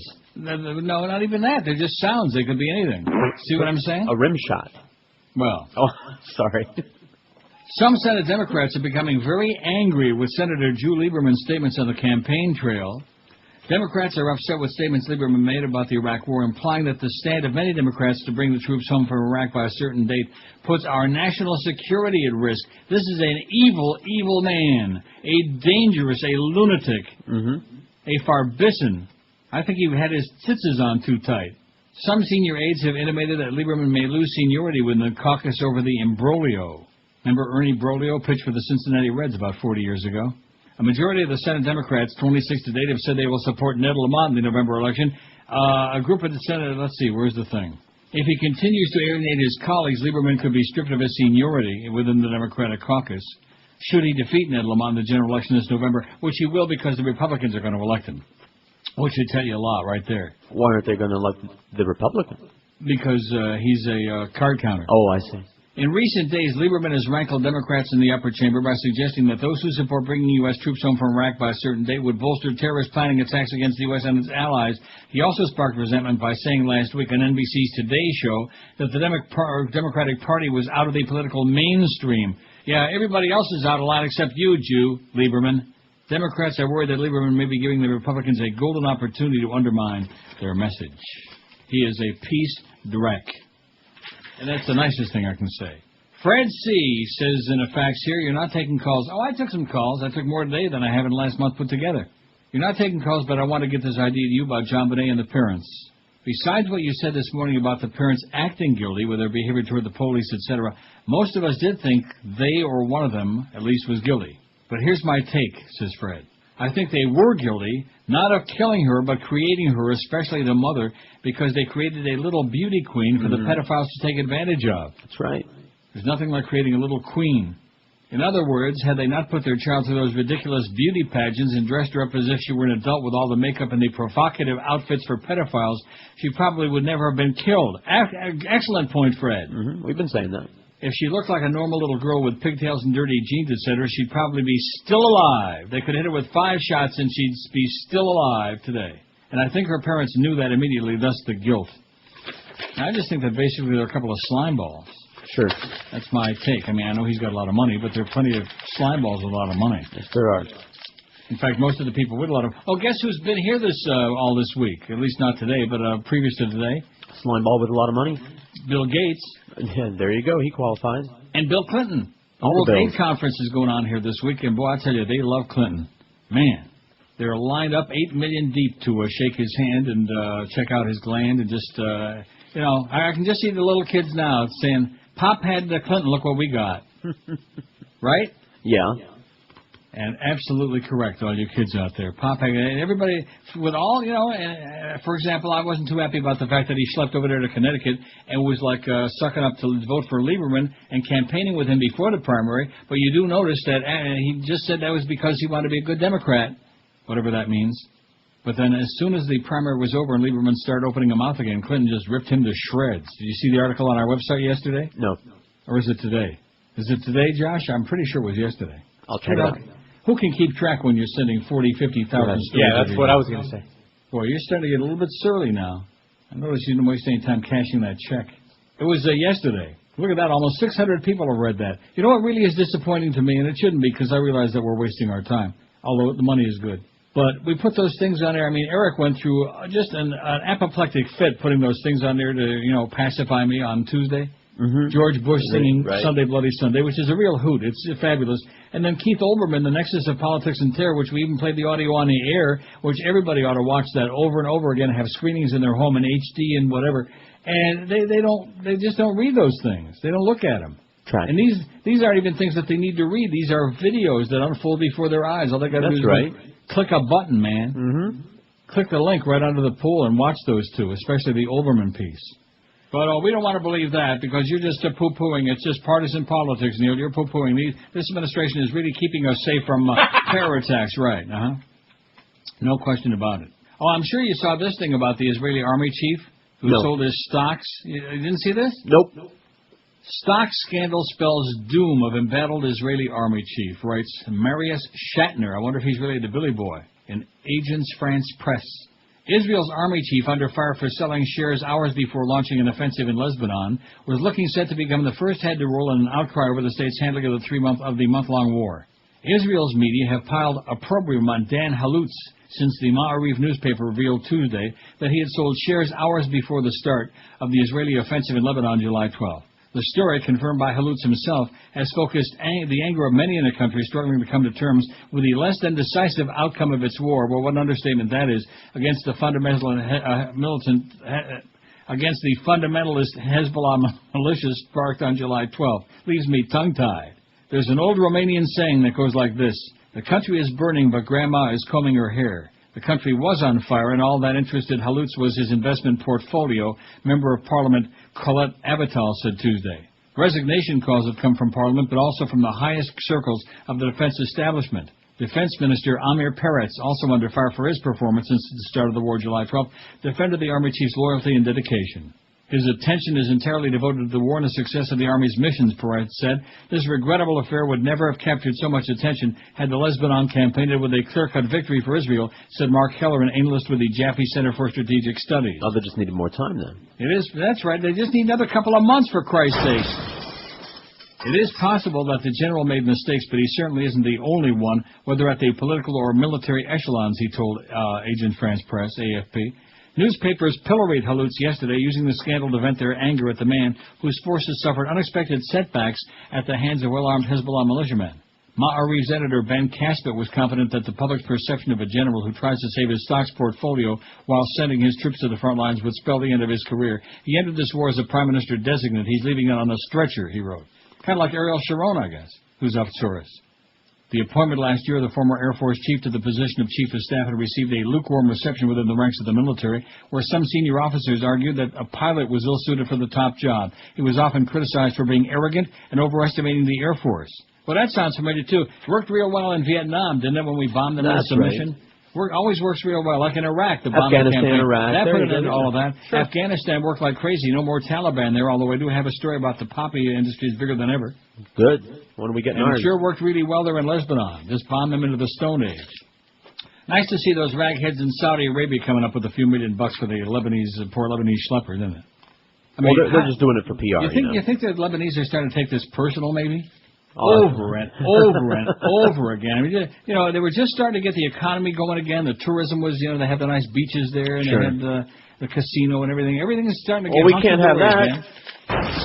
And all of a sudden, just when you thought it was safe, bada boom, here we go again. Let's kill a bunch of people. And by the way, the death toll now is over 1,300, while they're still digging bodies out from under the rubble. You two hater. But just remember what the Bibi Netanyahu said. He said that when the Hezbollah, when they're launching those Katyusha rockets at Israel, they're intending to hit civilians. But when the Israelis are dropping their bombs and just bombing Lebanon to bits, when innocent civilians die, it's just an accident. That's right. So when the Lebanese were killed, they were lightly killed, as opposed to when the Israelis died. It was a real bunch of crap. Neil Rogers. They were heavily killed. 560 QAM. This is Mark Morgan. It's the 12 to 1 hour on QAM.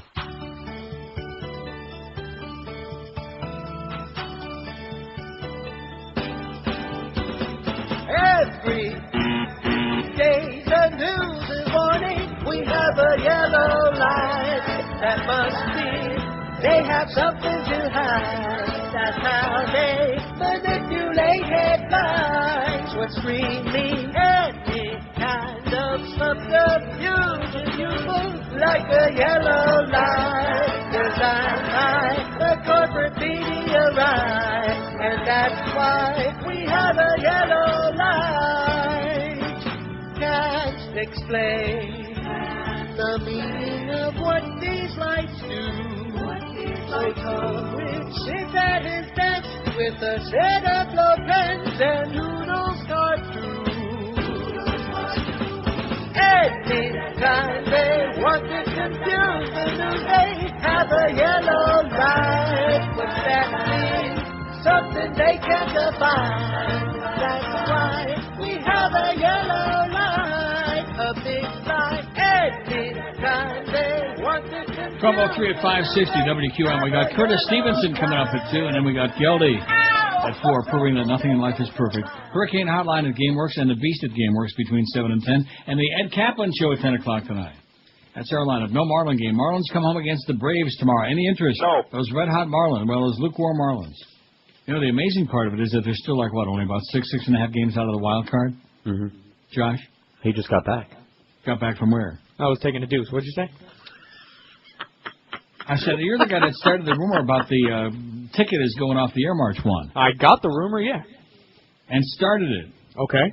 You know, speaking of starting things, like, they let you take enough lighters and matches on a plane to start the entire state of California on fire, you know? Start 4,000 wildfires.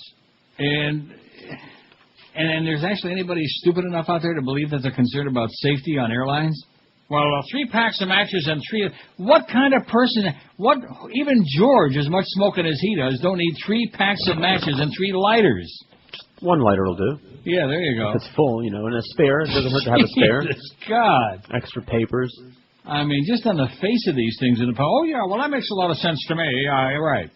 The popular video site YouTube has been negotiating with record labels to post thousands of music videos online. By the way, we got some really nifty stuff on there on that MySpace thing. Yes, we do. Even though this is talking about you. In fact, the only reason I'm reading the story is because it's about you. And so I can play a lot.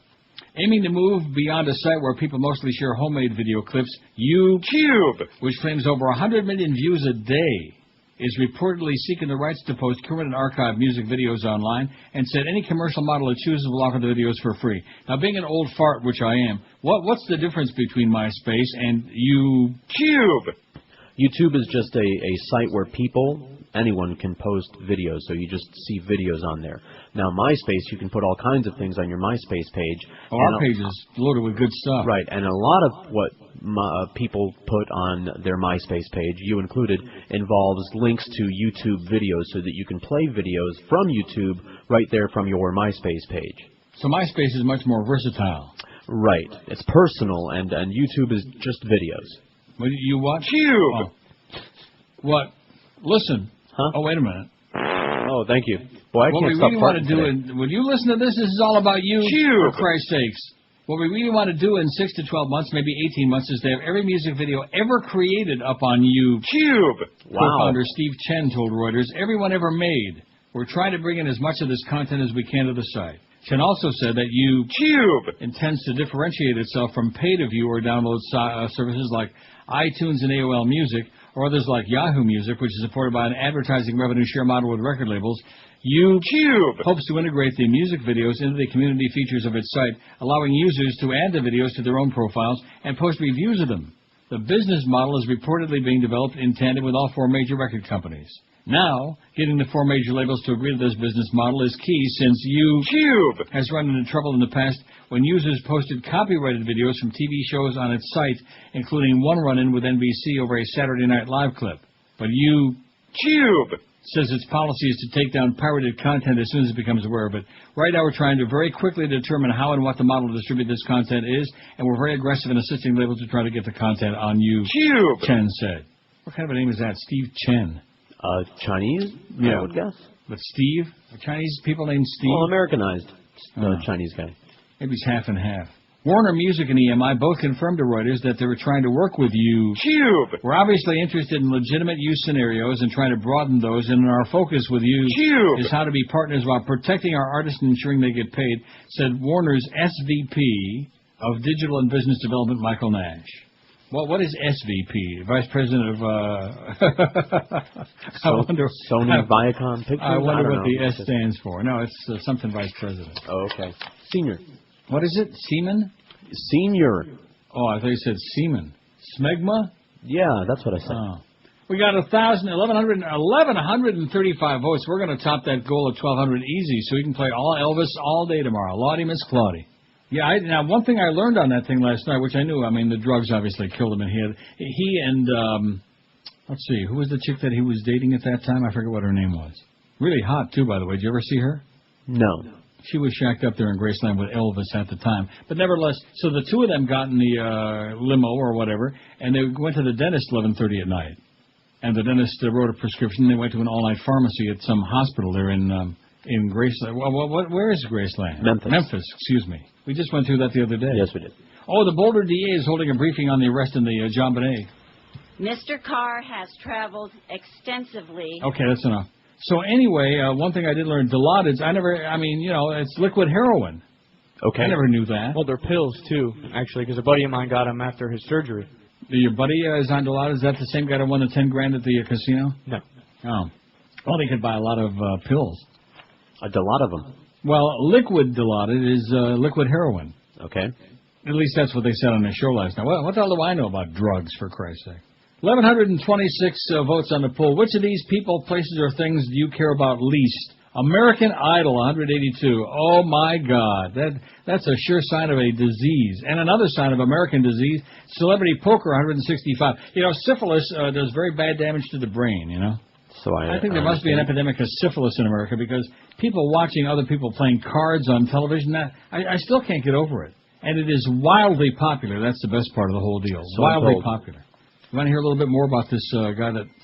From answering those questions. Oh, I don't either. Celebrity Poker, 165. Britney Spears, 132. Lance Bass, 129. You fairy. Religion, 99. Maybe somebody ought to put a treble hook in his mouth, That's a good way to catch a bass. Mm-hmm. Wouldn't be the first thing. Religion, 99. Maybe the sharpest, though. Fidel Castro, 55. I hate this poll, 54. Only 4.7. That's a good sign. Thank God they like the poll. Doesn't that make you feel good when you know they like your poll? All the time. Mel Gibson, only 47. JonBenét Ramsey, 44. Before an investigation. Israel's got 40. Terror Alert's 35. Florida Panthers, 32. I'm amazed that that's not much higher on the list because we have no hockey fans in South Florida whatsoever. Gerald Ford, 29. I still can't, I guess I better Google that. Oh, and something that just dawned on me, the cable's back on. Snuck right up on you, did it? I wasn't paying any attention. It was out for a very long time, which I'm sure you can relate to. Gerald Ford, 29. Shaq has got 28. 28 people just don't give a crap about him at all, no matter how big that hit is. Florida Marlins, 21. Dolphins, 21. Marlins and Dolphins, side by each there in lockstep. I see a lot of similarities. Iraq has got 11 now, and politics only 2. Solamente dos. Out of 1,131 votes, we'll make 1,200 easy. Faster than you can say Greg Reed's an idiot. Nick from Boca says, Ray, the JonBenét case. Children tend to follow or gravitate to their parents' interests. Mrs. Ramsey was in beauty pageants, was Miss West Virginia, and her sister was as well. So it's kind of natural that JonBenét would have that interest too, or would be, well, that's the way Nick says it, that she would be pushed along in that area. Right. See what I'm saying? Mm-hmm. It's just a pro football player would have a football in his son's cradle. A hunter-fisherman would take his kids to the wildlife. Neil Rogers' son, and it says, oops, won't go there. Says Nick for both. Hey, Nick, that's for you, sweetheart. Real laugh ride, Nick. By the way, JonBenét says... Particularly when their day I'm is dying our over night here. and our night is their day. Our role in the investigation of JonBenét's murder has to be... And they keep showing his goofball with the, the same blue shirt and the same khaki pants. And he's still always got that same expression on his face, like a real doofus, man. In fact, he could be the next president. Right? Don't you see a lot of similarities? Oh, God, no. Nobody's as doofy looking as this one. Although the difference I see, main difference, is we know the president's responsible for a lot of people being dead. We're just taking this guy's word for it that he killed anybody. 12:13 at 560 WQAM. If you're going back to school, it can be a little rough on the kids, and a good night's sleep is critical for the development of healthy minds. That's what Gary Sarner says. Gary, you are... I thought we hired a copy person at this station. Yes. Please let me know when they start. Okay. If your kids are having trouble adjusting to school night bedtime, it may be that they're on a crappy old mattress. I've been using Dollar Mattress for years because I know that if you go to your bedding or department store, you're going to waste a lot of time, money, and expensive gas. But if you make that easy call at 1-800-MATTRESS, you'll get the best deal all the way around. Save a lot of time and a lot of cash as well. And you'll also get the quality mattress that you're looking for that's great for you and your back. Dollar Mattress can recommend a mattress for kids of any age. Have a new bed delivered the date and time you choose. 7 days a week. Just give a Dollar Mattress that 2-hour window between 8 in the morning and 10 p.m. They can even deliver the mattress the same day that you call. So pick up that instrument right now. Call 1-800-MATTRESS and get the best selection and the best prices on Sealy, Serta, Simmons, King Coil, Tempur-Pedic, and Stearns and Bananas Foster too. Check for low prices online at mattress.com or make that easy call and they'll be knocking on your door in no time at all. Call Dollar Mattress toll-free, 1-800-MATTRESS, 1-800-MATTRES. Leave off the last S because it stands for savings. This is Neil Rogers. Rock solid. This is 560 QAM. Senator, but you may know me as Michael Churchill, son of Senator. I hold all your lives in my bony hands, for it is I who will oversee your safety in the airport. You there, slave. Yes. Remove your shoes. Okay. Now, remove your shirt. Okay.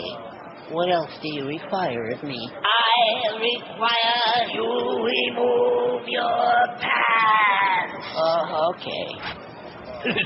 Look at you. I know. Can I get on a plane now? Do you have any fluids? No. Do you have any juices? No. Very well, then. By the way, did you know the human body is 60% water? Huh?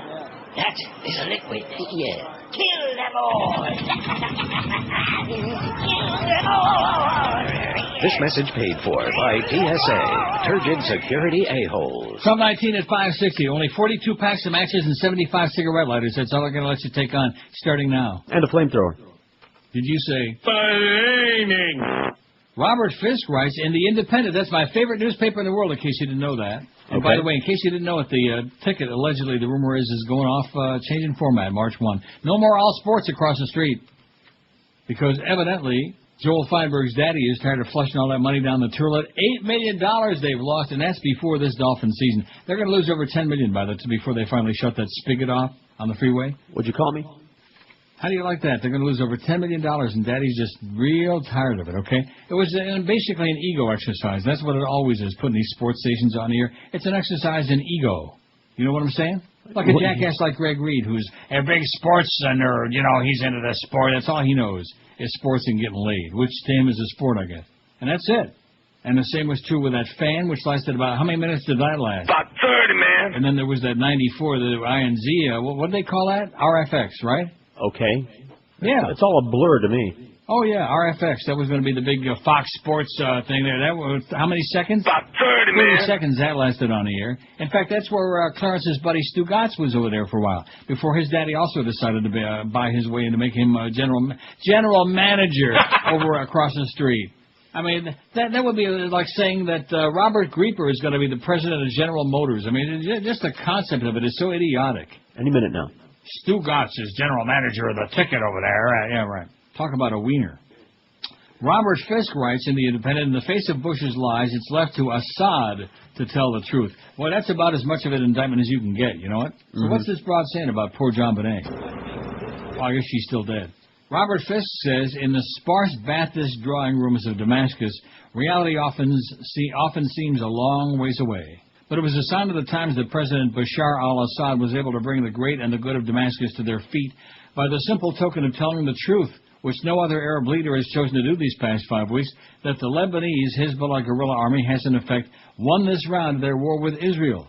Absolutely correct, sir. There was plenty of hyperbole in the Assad speech. A conflict that has cost 1,000 Lebanese civilian lives can hardly be called a glorious battle, but he did at least reflect more reality than his opposite number in Washington, who, driven by self-delusion or his love of Israel, claimed that Hezbollah had been defeated in Lebanon. Israel's victory in Lebanon presumably has to be added to our own famous victories in Iraq and Afghanistan. Syria and Iran, according to Mr. Bush, were responsible for the suffering of Lebanon, which contains the seeds of truth since Hezbollah provoked this war by capturing 2 Israeli soldiers and killing 3 others July 12th, although it wasn't the Syrian or Iranian Air Force that was slaughtering the convoys of innocent refugee civilians in Lebanon, so it was that President Assad must have enjoyed his little peroration in Damascus yesterday. This is an American administration that adopts the principles of preemptive war that is absolutely contradictory to the principle of peace, he said. Consequently, we don't accept peace soon or in the foreseeable future. Mr. Assad can say that again. Indeed, there is no more sign that Hezbollah intends to disarm under the terms of UN Security Council Resolutions 1559 and 1701 than Israel is prepared to abide by UN Security Council Resolution 242 and withdraw from Arab territories that occupied 1967. However, it is, in case you wonder why I always say that. Why do you always say that? Eisenhower used to say that. Okay. Ike. He was also illiterate. You know, I like Ike. It is clear that President Assad now sees himself back at the center of Arab power after his army's humiliating retreat from Lebanon last year. There was no more need for defeatism among Arabs, he said, a sentiment widely held in the real Arab world, but quite absent from President Bush's fantasy Middle East. That it should be Syria of all nations which can state this to so much applause probably says more about Washington than it does about Damascus. And it is, of course, the return of the Israeli-occupied Syrian Golan Heights, CUN Resolution 242, that lies behind this whole disastrous war. The truth is, Israel opened its attack on Lebanon by claiming the Lebanese government was responsible for Hezbollah's attack, which it clearly was not, and that its military actions would achieve the liberation of the captured soldiers. This the Israelis have signally failed to do. The loss of 40 soldiers in just 36 hours and the successful Hezbollah attacks against Israeli armor in Lebanon were a disaster for the Israeli army. The fact that Syria could bellow about the achievements of Hezbollah while avoiding the destruction of a blade of grass inside Syria suggests a cynicism that has yet to be grasped in the Arab world, but for now, Syria has won. Iran, as Hezbollah's principal supporter, clearly thinks so too. President Ahmadinejad, who usually talks far more than he thinks, condemned the U.S. for supplying Israel with the weapons it used on Lebanese civilians, perfectly true. But he did not say Hezbollah's missiles come from a new generation Iranian arsenal that didn't even exist during the 80 to 88 Iran-Iraq war. While the U.S. will be keen to assess the effectiveness of its weapons, albeit largely used on civilians, no one should doubt that Iran will also be assessing the success of its new missiles and their effect on the Israeli army. Sounds like a recipe for a real picnic, don't it? It's going to be fun. Watch out for the ants. And uncles. Well, I got a good article here by Ruth Rosen. Ruth Rosen? Oi! I wonder if she's kin. Oliver Stone, 9/11 and the Big Lie. Are you sure as hell didn't see that movie, did you? Which one? The World Trade Center. Oh, are you kidding me? I thought we knew each other. I did post a scathing review of it while I was doing the story. Good. Well, Ruth Rosen has an even more scathing, and it's very long, so I'm going to do the break now, a little minute early. Good. Oliver Stone, 9/11 and the Big Lie. It is so good. From TomDispatch.com. What happened to him? He used to make, anti-war movies, things like that. Oliver Stone? Yeah. Sellout. Apparently. Loser. And, of course, anybody that made that movie, Talk Radio, whatever the hell it was. Yeah, Is that the name he of did it? Born on the 4th of July and Platoon, too, which were scathing Yeah, he had a couple of good movies. ones, and he had some real turkeys in there, too, man. Some real gobblers. There's no doubt. 12:25 at 560 QAM. We got Curtis at 2 and then at 4. Beware. This is Neil Rogers. This is 560 QAM. It's the hottest summer on record, and that raises the danger of celebrity meltdowns. Protect yourself with these simple steps. Drink plenty of fluids, unless you're Mel Gibson or Lindsay Lohan. Stay near a fan, unless you're Star Jones and you don't have any fans left. Infants are particularly sensitive to heat. Keep yours out of the sun and out of sight by secluding them in a Scientology center. Monitor your symptoms. If you're weak, dizzy, and bloated, you could have heat stroke. Or you could be M. Night Shyamalan's new movie. This has been a public service message from the Summer Celebrity Meltdown Foundation, reminding celebrities to play it cool. And stay out of hot water. Steaks on a Plane. 12:31, 29 till 1. Yeah, steaks. That's the movie I'm going to make. Steaks on a Plane. Sounds good. What kind of steaks? Filet? Ruth Rosen writes, Oliver Stone, 9/11. We can have Oliver Stone direct it. And The Big Lie. When World Trade Center ended, I left the theater tense, my muscles aching. The superb directing and acting, coupled with still hardly imaginable scenes of death and destruction, had sent painful muscle spasms up my back, evoked tears, and left me yet again with searing and indelible images of that hellish morning.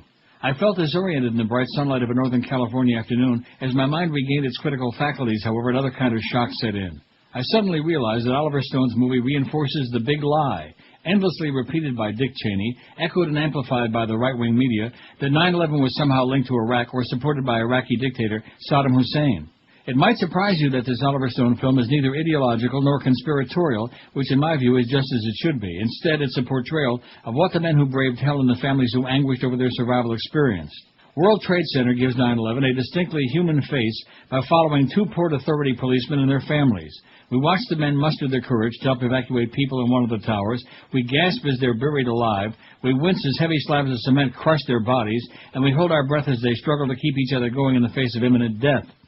Expert editing brings us the anguish suffered by their wives, children, and relatives. Some are in denial, others in shock. Some have faith, others are resigned to the men's deaths. They live in their own hell, and we empathize with their wretching agony.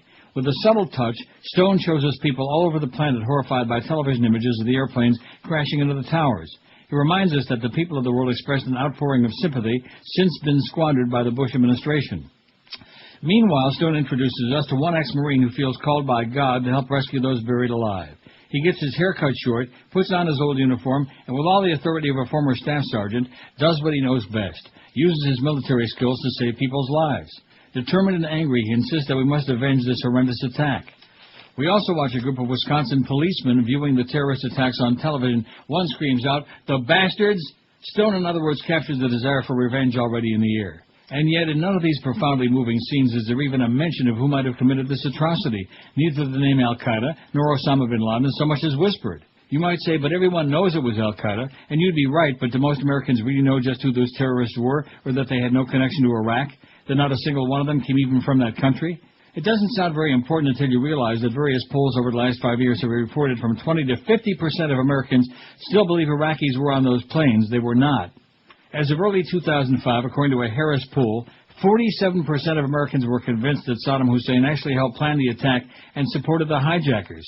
And in February 2006, according to a unique Zogby poll of American troops serving in Iraq, 85% said the U.S. mission is mainly to retaliate for Saddam's role in the 9/11 attack. 77% said they also believed the main or major reason for the war was to stop Saddam from protecting Al-Qaeda in Iraq. The big lie, first coined by Adolf Hitler in 1925 in his autobiography Mein Kampf, was made famous by Joseph Goebbels, propaganda minister for the Third Reich. The idea was simple enough: tell a whopper, the larger the better, often enough, and most people will come to accept it as the truth. During WW2, the predecessor of the CIA, the Office of the Strategic Services, described how the Germans used the big lie. They never allow the public to cool off, never admit a fault or wrong, never concede that there may be some good in your enemy, never leave room for alternatives, never accept blame, concentrate on one enemy at a time and blame him for everything that goes wrong. People will believe a big lie sooner than a little one, and if you repeat it often enough, people will sooner or later believe it. This is, in fact, just what the Bush administration has been doing ever since 9/11. As a result, in 2005, an ABC Washington Post poll found that 56% of Americans still thought Iraq had possessed weapons of mass destruction shortly before the war, and 60% still believed Iraq had provided direct support to Al-Qaeda prior to the war. In June 2006, Fox News ran a story once again dramatizing the supposed links between 9/11 and Iraq, and as recently as July of this year, a Harris poll, that's last month, a Harris poll found that 64% of those polled say it is true that Saddam Hussein had strong links to Al-Qaeda. The Bush administration's big lie has worked very well. Dick Cheney, the point man in this particular lie, has repeated it year after year. In a similar way, George Bush has repeatedly explained his 2003 invasion of Iraq, which had nothing whatsoever to do with 9/11, by insisting that we must fight terrorists in that country so that we don't have to fight them here. it turned out to be something of a self-fulfilling prophecy. Neither these nor so many other administration statements had a shred of truth to them. Even the president, who repeatedly linked Saddam Hussein to the terrorist organization behind the 9/11 attacks, admitted on September 18, 2003, that there was no evidence the deposed Iraqi dictator had any hand in them. But that didn't stop the vice president from endlessly repeating the big lie that justifies this country's invasion and occupation of Iraq. Most of the controversy over World Trade Center is focused on whether, as the 5th anniversary of the attack approaches, it is still too soon for a cinematic depiction of these horrendous events. For some people, perhaps that may well be the case. I myself don't think it's too soon for such a film, but I do worry that, powerful and evocative as it is, it may, however, inadvertently only deepen waning support for the war in Iraq.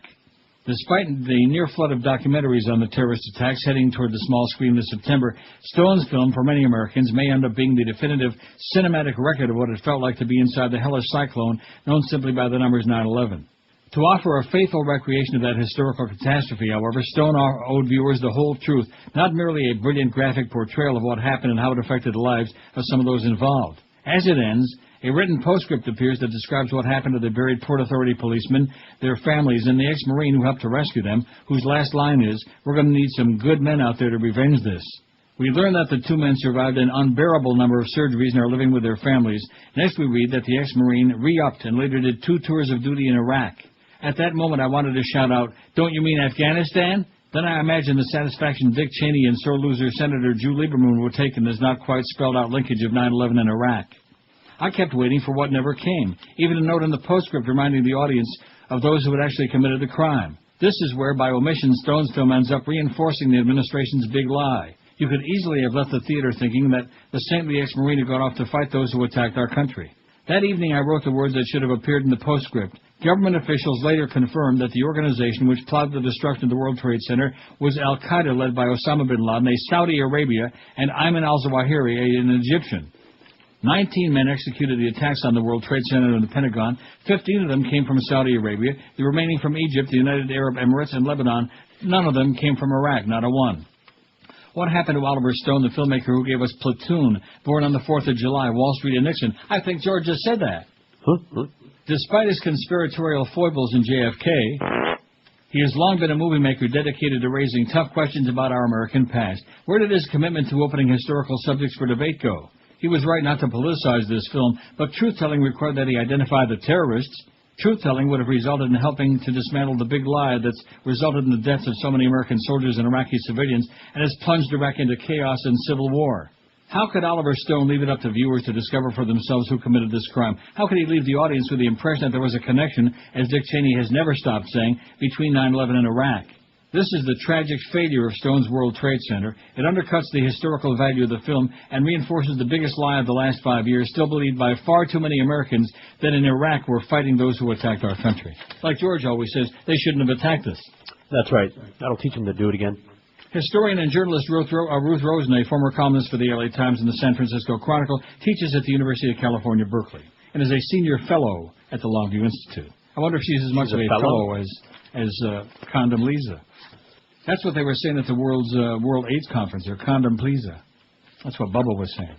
Like I said, Pop had Bubba. Look what we got. Oh, my God. It's just stupefying. I mean, when 2 nights ago they're debating on Joe Scarborough, the right-wing Joe Scarborough on MSNBC, whether Bush is really a moron. And you know, they keep showing this, what's this guy's name? Joe Schmack. Right there on the right-hand side of the screen. The guy in Thailand who says he killed. This guy, he couldn't kill a fruit fly. Joins us now from Boulder, Colorado. Have you ever seen a stranger-looking dude than that in your life? He's pretty bizarre. He makes the freak we got out there at the reception desk look normal. I mean, I've never seen any. No, Don't go this crazy. Guy reminds me of The Thing. Ooh. Remember The Thing? I remember all of the day I died. Oh, doesn't he remind you of that? He does. He looks like a thing. Strange. One of the things that was mentioned is these affidavits, the search warrant affidavit, the arrest warrant affidavit, those are under seal. So thank God we can forget all about Israel and Lebanon and about terror warnings and liquids on airplanes and all the dead people in Iraq. Now we got something really important, okay? And don't you dare play that again.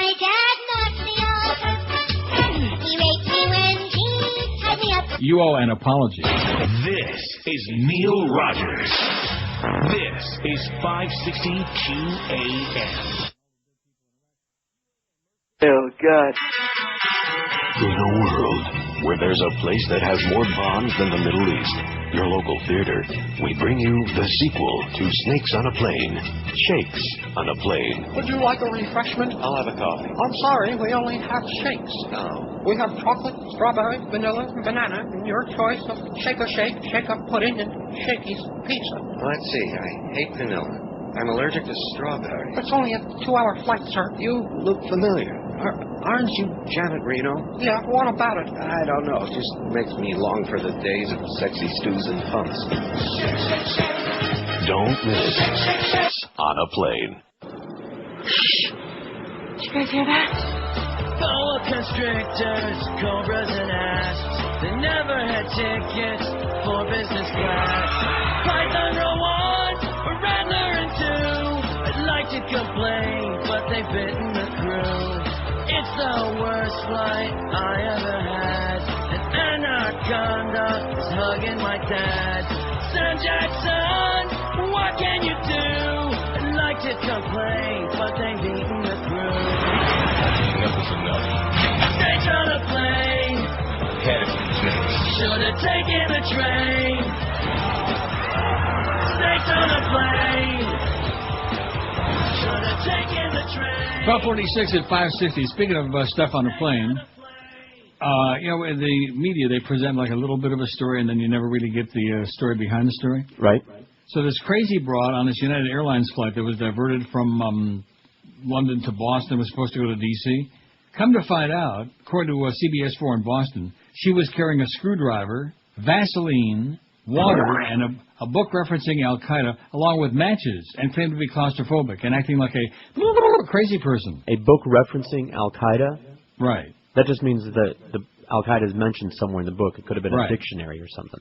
A United spokesman said the pilot aboard Flight 923 declared an in-flight emergency after the altercation, after she got up and started spinning around like a dreidel in heat. United Airlines flight touched down at Logan Airport around 10:15 yesterday morning, escorted by 2 F-15 military jets based out of the Otis Air National Guard base. Amazing how fast they can scramble those jets when something like this happens. Couldn't do it on 9/11 though. No. Did you see the footage of the jets accompanying the United plane? It was pretty amazing. No. All the passengers were removed from the plane. Luggage and cargo were removed, yada, yada, yada. Authorities swept the plane with bomb-sniffing dogs. Didn't find anything, of course. And the suspicious passenger was taken into custody. I still say anybody who acts up on a plane, when they make the emergency landing or whatever they have to do, what they ought to do is take them off the plane, tie them to a cross like Jesus, and let everybody who was on the plane, all the passengers who behave like living and breathing human beings, take a baseball bat and beat the crap out of them. Then I don't think they'll be doing it again. What do you think? No, especially if they beat him to death. That would be one sure way to stop it. Oh, look at this. CNN finally got the story about how the Pakistanis arrested some senior Al-Qaeda commander linked to the London plane bombing plot, allegedly, and linked to Osama and Ayman the Pieman. I'm taking a look at all this stuff, and I'm starting to think, well, let's see, it's still only the middle of August, and all these other big deals have blown up in the neocon's face. How about if all of a sudden, before the November elections, they knock on the door, that beautiful suite on the French Riviera where they got Osama and Ayman the Pieman holed up? Surprise! Time's up! And they find Osama. Huh? What do you think? That would be something. Yeah. 1200, something's going to happen. You wait. There will be an October or very early November surprise. Trust me when I tell you. Because these surprises right now are not surprising the way they thought they were going to be. Oh, there's more on that guy. And now, quite publicly, that is taking its course. Our senior legal analyst, Jeffrey Tube. Oh, there's the illegal analyst. 1,201 votes on the poll. Like I said, gee, you can play Elvis all the rest of the week. Oh, boy. Well, that's tomorrow. Which of these people, places, or things do you care about the least? You know what? We should have put Elvis on there. Let's do it. Want to put him on there? We can still do it. You got till tomorrow morning. All right. And by the way, I noticed that before I went on vacation, you finally got smart. Don Adams would have been very proud. Remember what I kept telling you about? I think it was like right after the show, George put the poll for the next day on there. Yeah, and he got his 1,000 votes. Just that right. once. See? Then I went back to the old-fashioned way. Well, that's because you don't come up with a poll early enough. No, I don't. Keep stalling. Well, like it was something difficult to come up with a new and nifty poll idea. You're the only one that can do that well. Oh, yeah. Which of these people, places, or things do you care about the least?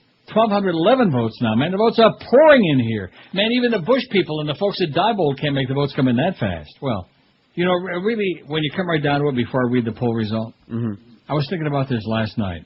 what we've had a bloodless coup in the U.S., eh? Right. We've had a bloodless coup, and that is that George Bush, Dick Cheney, and the neocons stole 2 elections in a row, have taken control of America and its foreign policy and its everything else, its laws, or what used to be laws, and nobody says a peep. Beep. And the mainstream media, they're worried about this schlumpy-looking guy over there in Thailand Of record. who looks like Tony Perkins on a bad day. Prostitution and child molestation. After a lot of heavy-duty shock therapy. Good God. Maybe that's what they ought to do. Give this guy electroshock, you think? Can't hurt. Well, I mean, it can hurt. Or electroshave. Anyway, American Idol 195. They care about that the least. It's been leading all the way, but it's getting stiff competition from Celebrity Poker, 173. And speaking of poker, Britney Spears, 147. A lot of guys still would like to, in spite of all her blemishes. Lance Bass, I wonder if a lot of guys want to... You fairy! Oh, 135. Well, sure wouldn't be the first time. Religion 107. Oh, did you ever take that course? Religion 107? Yeah, I aced Fidel it. Castro 61. That is disrespect. He's dead. Oh, God. He looked really bad there when he was there with Hugo Chavez. Laying in bed like a real... He looked marginally better than Ariel Sharon, though, I will say that. More I animated. hate this poll 58, only 4.7%. Boy, I feel like I accomplished something here with this poll. JonBenét Ramsey, 53. Well, you better get used to it. In a American court for the first time, which it sounds like will be within a week. Wow. Milk it for all you can, guys. JonBenét, that's the important thing. What was the year of the murder? How many years ago was that? I don't know, 5 or 6? Get out of here. 8 or 9? Let's see. 10 or 11? Let me find this thing. Secondary. I've got only 400 stories on this. Where the hell is the thing? 1996, so it's 10 years almost. It was the day after Christmas, 10 years ago. I knew it was a long time. I mean, not that it wasn't a horrible thing, and she was a cute little kid, and yada, yada, yada, and all that stuff. But how about all the kids that got killed in Lebanon? There was one baby that I think they said was like a couple hours old. Well, it didn't miss much then. Oh, yeah, you're right. Didn't have a chance to look around and see all the bloodshed and murder. Anyway, JonBenét 53. Get used to it, man. You're going to have JonBenét coming out of your earlobes pretty soon. Mel Gibson, 48. Boy, that sure passed pretty quick. Huh? Didn't it? Yeah. That passed faster than an old egg fart. Israel, 45. Terror Alerts, 38. Florida Panthers, 36. I think there's a lot of terror going to be there, especially since they let Bobby Luongo go. Boy, this alt kid they got from Vancouver, he couldn't stop a bowling ball from 60 yards away. He's pretty weak. But then again, that's hockey stuff. Don't start with that hockey talk, okay? Because then the audience, at that point, then they get really pissed off. Yeah. They'll put up with almost anything else. Respond to this question. Brad Lee is too small to play in the NHL. Oh, geez, what do you think? Is it too small? Florida Panthers, 36. Gerald Ford, 29. Shaq, 29. Care about him less than anything in the world, just about. I would agree with that. Gerald Ford, 29. Shaq just moved up to... About 30, man. Miami Dolphins, 22. Boy, they're going to suck this year or what? Marlins, 21. Iraq, 11. And Politics, 4. Boy, if they lost $8 million already across the street, if you missed the beginning of the show, man, you missed some real heavy-duty stuff. This is, in fact, it wouldn't surprise me that every water cooler all over South Florida and all around the world, that's what people are talking about now. Not Iraq, not Lebanon, not JonBenét, but about the ticket going off the sports format March 1. I'm trying to think. I'm trying to figure out who would have been over there. I mean, we know who the moles are at the Clear Channel. We know who those people are. At least I do. But who would Josh's mole have been across the street? He got it third hand. Third hand? From people in here. Yeah. Who said it was across the street? Oh. Well, where did they get it? Somewhere. Now, this wasn't Clarence that told you that. Nope. Clarence wouldn't tell you the time of day if you paid him $50. I'll guarantee you that. Well, at least he wouldn't tell you the right time anyway. So somebody over there told somebody in there who told you. See, this is the way that ugly rumors get started. That's right. I sure hope it's true. Not because they're any really competition, but because of the fact that they deserve it, because they're so stinking bad, and because they tried to use all their buddies at the Herald, Greg Kotax and Danny LaBastard. They tried to use that, and Barry Jackass, of course. See, why is it that when somebody will do anything in his power to hurt you, that you turn around and you keep using... No, seriously, why is it that our general managers, no matter which one it's been, always using Barry Jackass and funneling information to him? Well, what's the purpose in that? Every time there's been another sports station coming to town, and we've had how many so far? About 30, man. Try to knock us off the block. It's on the front page of the Herald, big headlines, bigger than Iraq, bigger than 9/11, anything else. Oh, new sports station, all set to knock QAM off. Like it's... Yeah. Well, just wait. The next one they do, that'll be the one. Oh, yeah, that's the one Ray Perry's going to start. I can't wait to see that. And I hear Rick the janitor is going to be the GM, too. That's the rumor I'm hearing. And probably beat the crap out. And maybe they can get back more testes to Strauss. This is Neil Rogers. This is 560 QAM. It's the 1 to 2 hour. Hi, Vay. Tonight on Fox, lock up the bagels and cream cheese and prepare for a wild ride when Fox presents When Jews Attack, sponsored by the Committee to Elect George W. Bush and by KFC, where you can get the new GOP bucket. The GOP bucket is all white meat, right-winged, and only $29.95. When Jews Attack, tonight on Fox. Bum, bum, bum, bum, bum, their ass. Bum, bum, bum, bum, bum, their ass. Bum, bum, bum, bum, bum, their ass. Bum, bum, bum, bum, bum, their ass. Bum, bum, bum, bum, bum, their ass. We're fed up with that crap. It's time to get them back some of their ass. Bum, bum, bum, bum, their ass. Blew their ass away to retaliate and wipe that smile of the camel down his face. Bum, their ass. Bum, bum, bum, bum, their ass. Bum, bum, bum, bum, bum, their ass. We're fed up with that crap. It's time to get them back to bum their ass. Bum, bum, bum, bum, their ass. Give them what they want. Leave a greasy spot. Send them up to be with Ku Klux Klan. Bum their ass. Bum, bum, bum, their ass. Bum, bum, bum, their ass. We're fed up with that crap. It's time to get them back to bum their ass. Bum, bum, bum, bum, their ass. Bum their ass. Bum their ass. Bum their ass. Bum their ass. I think the spaceship has landed, man. He's looking at this John Mark Karr guy. Now, the Canadian press says, according to the Thai police, he claims that he drugged and had sex with JonBenét before her death. Okay. The American suspect in the killing of JonBenét told investigators that he drugged and had sex with a 6-year-old before accidentally killing her. This is just so convoluted, man. There's like all these pages, and they're like all disconnected. An autopsy on Ramsey said a blood screening showed no drugs or alcohol in her body, but said she had vaginal abrasions. Lieutenant General with the 87 letters in his name, head of Thailand's immigration police, said by telephone that he was not present for the questioning, which was conducted by U.S. law enforcement officials. But according to what the general said he was told of the questioning, the suspect, John Mark Karr, said he drugged the child. Suwat did not say who briefed him on the questioning. U.S. officials couldn't immediately be reached for comment. He claimed he had sex with Ramsey, who was still alive. He said he then realized he had accidentally killed her. I thought that she had was it a hairbrush or some wooden a gash like 8 inches long on her head? Something like that. Yeah. Well, maybe he just wanted to make it look like a break-in. On a day-by-day, on an hour-by-hour basis. That's what you're going to be hearing, man. Day by day, hour by hour, minute by minute, second by second. Bada beep, bada boop, bada bop, JonBenét this and JonBenét that. Holy moly, man. This is almost as good as Alien, but not quite. If she would have just been like Mexican or something, you know? If only. 12:42. We got a shot at 1,300 today. What do you say? Oh! I think if we make 1,300 by 2 o'clock, I'm not coming back till Tuesday. What do you say? All right. Now, I saw a picture on that MySpace page of ours, and it looked to me like Josh and that guy from Dog the Bounty Hunter. I'm sorry, me? Yeah. And that guy, Dog? No. Who's that guy? I haven't been to Hawaii in a while. No, seriously. That's got to be what... It's I don't Hulk know what's Hogan. worse. Oh, yeah, I'm with Hulk Hogan. It's not a very clear picture. You can't see yes. Well, you got to open it, buddy. Doesn't Hulk Hogan with clothes on look like the Dog the Bounty Hunter? If he had a big rooster tail mullet, yeah. And a big tattoo? Yeah. I don't know. That's who I thought it was. Because that show pisses me off. What is that show doing on A&E? What is making the money? What is throwing up God? But it's on there like 75 times, for Christ's sake. It has good ratings. Wait, you watch it? I have watched it. I have no idea when it's on, though. Oh, well, I'll tell you right now. Let me go to the A&E guide here. Let's see. City Confidential, American Justice. By the way, what's not fun about rounding up scumbags and tackling them to the ground? I just had to dump George. Yeah, plumb forgot.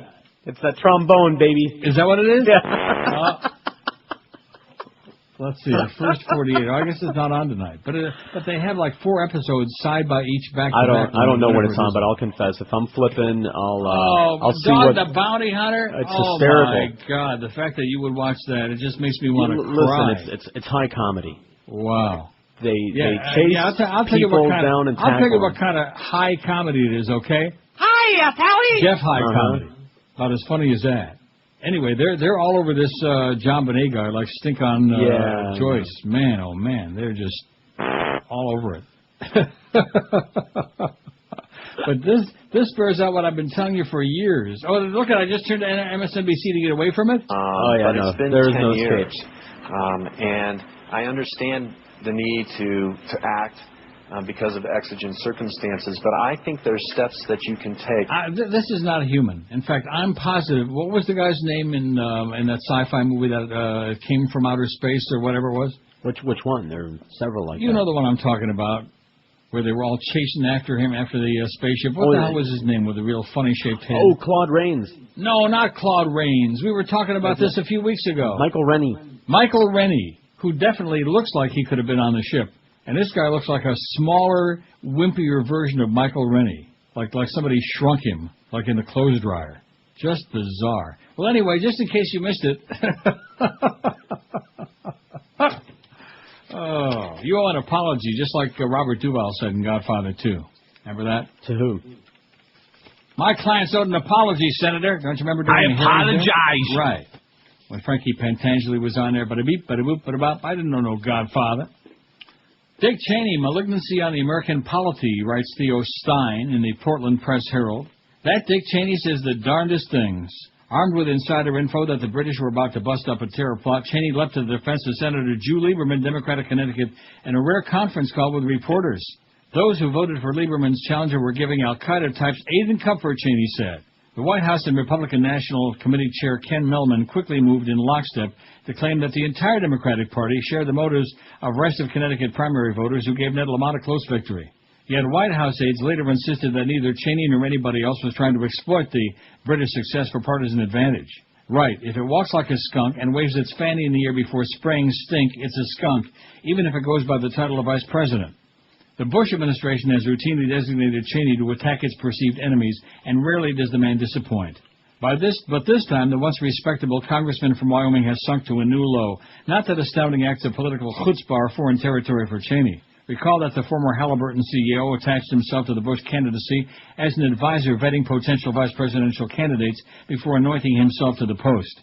Since then, Cheney has relentlessly tried to expand the power of the presidency, using questionable theories of constitutional power in an attempt to relegate Congress and the courts to the sideline.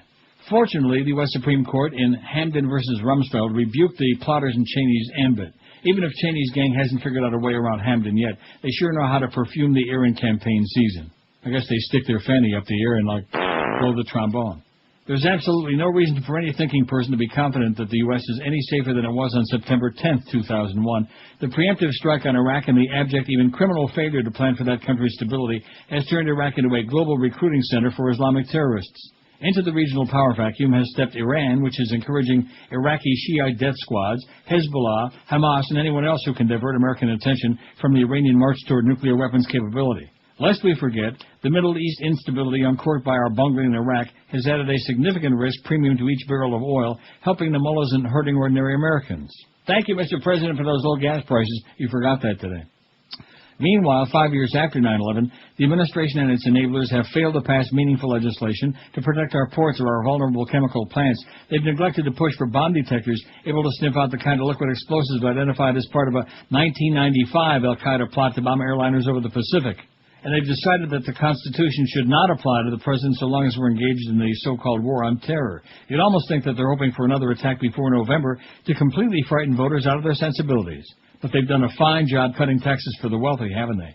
One can only hope that Americans will finally reject this remarkably shameless politicization of the war. There's some evidence that even the most partisan Republicans now perceive the vapidity of the false choice between stay the course and cut and run. Exhibit A. RNC Chair Mellman test drove the administration's new catchphrase, adapt to win, during a Sunday appearance on Meet the Press. Except that according to those on the ground in Iraq who are not tied at the brain to the administration's failed approach, U.S. leaders' irrationally rosy views are preventing the military from either adapting or winning. I think that the greatest problem that we deal, beside the insurgents and militia, is that our leadership has no real comprehension of the ground truth. An unidentified military officer told reporter Tom Lasseter of McClatchy newspapers. Many have been surprised at what I have to say, but I suspect that in the end nothing will or has changed. How many more Americans and Iraqis are going to die because of this administration's hubris? Don't think about that. Think about the defeatocrats. Yes, it's all the Democrats' fault. Cheney wants you to believe that they're all against the war. Actually, a good number of Democrats supported the war, just not the abominable, immoral hash that Bush, Cheney, Rumsfeld and all have made of it. But God forbid any of us question them. God forbid, baby. Otherwise, you're going to get... Oh, God! You're just going to kind of disappear for a few years, never to be seen again. Guess what they're talking about on CNN? Oh, that guy. Let me turn over. Guess what they're talking about on MSNBC? JonBenét and That's the it. killer. Now, let me see if CBC has sunk to this level, if they're still like embroiled. Let me see if the CBC... News to tell you about here at home. Convicted we got a different sex offender. Peter Whitmore will not face any additional charges. Well, that's good. At least we got a different child molester who abducted 2 little boys, spreading around a little bit. And what about the BBC? You think they're all over JonBenét right now? No. Boxing Day 1996. And JonBenét's distraught mother alerts police Surprise! to her daughter's disappearance from their home in Boulder, Colorado. For years, her parents, John and Patsy, faced persistent accusations that they were somehow involved. Did you kill your daughter? No, I did not kill my daughter. Karr, who once lived close to the Ramsey family, will now be taken to Colorado to face charges of murder, kidnapping, and child... Murder. And don't forget, he lived in Conyers, Georgia, very close to the Ramsey family. Conyers, which I guess is an Atlanta suburb, is that it? A bunch of yahoos? Okay. Where the Virgin Mary, just not that many years ago. In fact, you can probably Google Conyers and we can get that story. Maybe I'll do it during the break. Virgin Mary was hanging out on the side of the bank building so that everybody would get turned on to Jesus. Wouldn't you think? Always works. Now, if she really wants to get the crowds, how come she don't go to, like, the neighborhood McDonald's or, Kentucky Fried? Well, like God, she works in mysterious ways. Is that what it is? Yeah. And that overpass in Chicago, man, that was the best. Those water spots? Mm-hmm. Or was that water sports? This is Neil Rogers. This is 560 QAM. Lollipop, little boy? Thank you. Thanks so much. Thank you. It's a pleasure to speak to you. As you all know, I'm a huge fan of college athletics. And the NCAA is a terrific organization. Mr. President. Students learn as much in competition as they do in the classroom. Mr. President. Excuse me. What is it, Carl? This is the NAACP, not the NCAA. Huh? You mean to tell me that all these people ain't basketball players? Oh. George Bush doesn't care about black people. Yeah, when he went and spoke to the NAACP a few weeks ago, that would be like Hitler going and speaking to a meeting of Hadassah. Yeah. I just, there he is again. We must also prepare for the impact of the baby boomer generation's retirement. But what does that have to do with JonBenét, for crying out loud? At least get this guy up to speed, will you? Next thing you know, he'll be reading My Pet Goat again. Well, anyway, I did my homework during the break. I Googled Conyers, Georgia, and the Virgin Mary. Yeah. Got a whole bunch of good stuff. Good. I don't know what year this one. The good news is, though, since it's only August 17, October 13, that's the big day. Tuesday, October 13 was the date of this. Conyers, Georgia. More than 100,000 pilgrims were converging on a rustic farm in Georgia Tuesday to await what they believe will be a final message from the Virgin Mary. I think this was 98. The faithful began gathering over the weekend at the farm where former nurse Nancy Fowler, she's kind of like the Rosa Lopez of Conyers. I see. Remember Rosa Lopez in Hollywood? Oh, yeah. Virgin Mary kept showing up on her Totino's pizza. And then, of course, don't forget that toasted cheese sandwich. The faithful began gathering over the weekend at a farm where former nurse Nancy Fowler's relayed messages, she says, are from the Virgin Mary over the past 7 years. The farm is located on hilly terrain 35 miles east of Atlanta. See, I told you. Mm-hmm. I know my Atlanta suburbs, baby. Not. The annual event, which is not sanctioned by the local Roman Catholic hierarchy, drew 30,000... About 30, man. Believers last year, but the Rockdale County Sheriff's Department estimated between 100,000 and 150,000 people will turn out this year. You're never going to guess who one of the Getchkis was who slept to Conyers, Georgia. I'm not going to use the full name on here. Remember my doctor, Dr. Mark? Oh, no. His wife. Oh, boy. His ex-wife. Ah. Well, at the time he told me about it, they were still married, but then later on she became his ex-wife. I see. So when you stop and think about this, kind of put 2 and 2 together and get 87, or 86 in her case. Fowler 47 has told the faithful this will be the last message the Virgin Mary will issue through her to the public. Fowler says she's received hundreds of private messages from the Virgin Mary and Jesus since 1983. Private messages, like, Fidel's dead. Things like that, like whispering in her ear. I understand from Our Lady that next year will be the last of her... Although before each message there's like a little trumpet sound. I understand from Our Lady that next year will be the last of her public messages, Fowler told pilgrims last year. His mother said, my life will continue, but the public messages will come to an end. Many Catholic leaders in the region have distanced themselves from Fowler's claims. Archbishop James Lyke wrote the priest saying he doubted the authenticity of Fowler's apparitions and urged them to discourage visits to the farm. Rockdale County authorities have also expressed concern about the influx of visitors in the largely rural county with a population of just 60,000. The whole county is only 60,000, and yet they were getting like up to 150,000 in there to hear the message from the Virgin Mary. Well, there was also a place up in around Tallahassee, somewhere in the Panhandle, where we had one of these. Where the hell was that? You remember? I do up in. I think it might have been the Tampa area or something. I think that was the one on the side of the bank building. I think it was near St. Pete. Which was just a soap film from when they put they had a Christmas. No, it was not. It was the Virgin Mary, you idiot, you heathen bastard. You're going to rot in hell. Soap film my ass. I'll go get a brush. Just use a wide-angle lens. In 91, the county health department asked Fowler to post signs warning pilgrims about the water from a well on her property. The well, which Fowler said Jesus blessed in an appearance to her, tested positive for coliform bacteria. Well, I bet you Jesus stuck it in there, because you know what they say, as you said moments ago, he works in mysterious ways. That's right.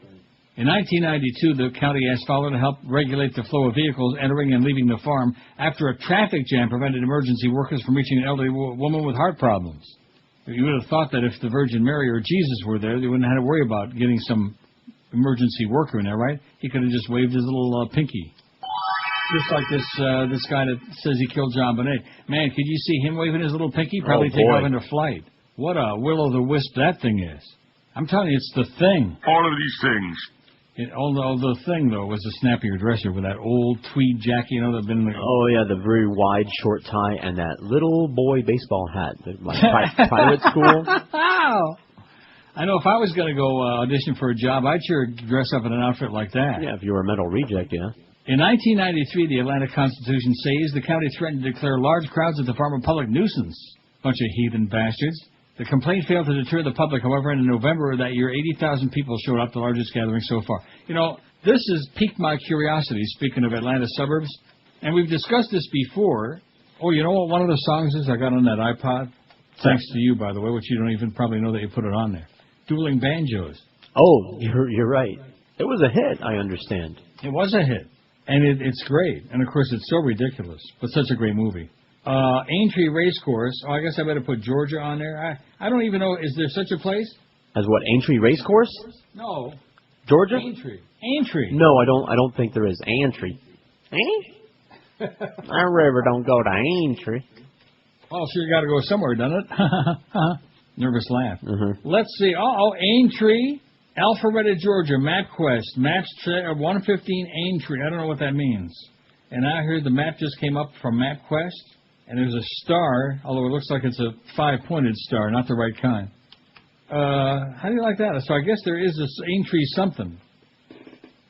It's right near Walboro Hill Drive. I typed it in, and all I got was lines from Deliverance. This river don't go to Aintree. Get out of here. I'm telling you. Aintree. I got all kinds of stuff here. I don't think Georgia. You're spelling it the same way. Aintree. Aintree. Well, in the movie it's Aintree Court, Alpharetta, Georgia. It's the name of a street in Alpharetta, Georgia. In the movie it's spelled Antree. Antry. Oh, Antry? It's just that the rednecks keep saying No, Antry. It's not spelled that way. That's the way the Red Yahoo was pronouncing it. He was calling it Antry. I'm telling you. Antry? Because when he was asking them where they were going, they all said Aintree, not Antry. I got the script from the movie came up. It matches the script in the movie. That kid was sitting in Antry. Yeah, he was sitting. When I was playing the banjo, that retard. He was up in Antry with the Beasleys. Oh, speaking of Yahoos, man, and this kind of stuff, Clarksburg, West Virginia. When you stop and try to think, and I've told you this so many times, it's very sad. Because I guess as a young person growing up, I kind of thought, I don't know, there was like the Deep South, and then there was like more civilized people. Maybe once upon a time that was true. I doubt it, though. Because look on the map, and West Virginia is sitting right there, just right next to Pennsylvania, you know. And you don't think of like rednecks and Deep South when you think of Pennsylvania, do you? Not generally, but West Virginia, you betcha. Clarksburg, West Virginia. Although they do have Wheeling Downs. I wonder if Eddie Davis has ever driven there. I'm sure he has. The Harrison County, and of course Eddie Davis Jr. The Harrison County Board of Education said Tuesday it will fight civil liberties groups' efforts to remove a painting of Jesus Christ at Bridgeport High School, which is not too far from Antrim. The board vowed earlier, is that the whole thing? Yeah. Oh, let's hear some of this. This is sweet, man. This is great. It ain't long, you know. I know. The bit either. Let's hear the whole thing. Oh, this isn't a bit. No, the tune. Is it a song if it doesn't have singing? Yeah, it's an instrumental. Schmuck.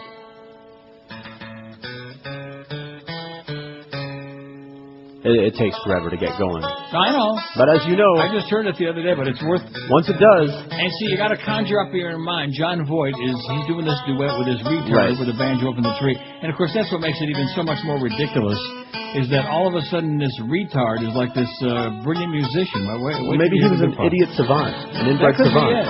That's the only thing he could do. I heard he was a very good driver. Why is it dueling banjos when it's one banjo and one guitar, though? That's what Donald Brainerd said. He's a very good driver. I'm going to get my moonshine jug, all right? Here we go. All right.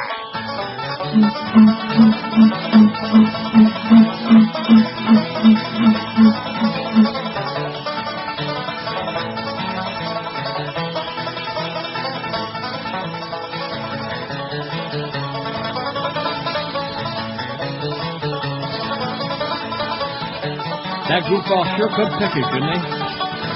And the banjo, too. Yahoo!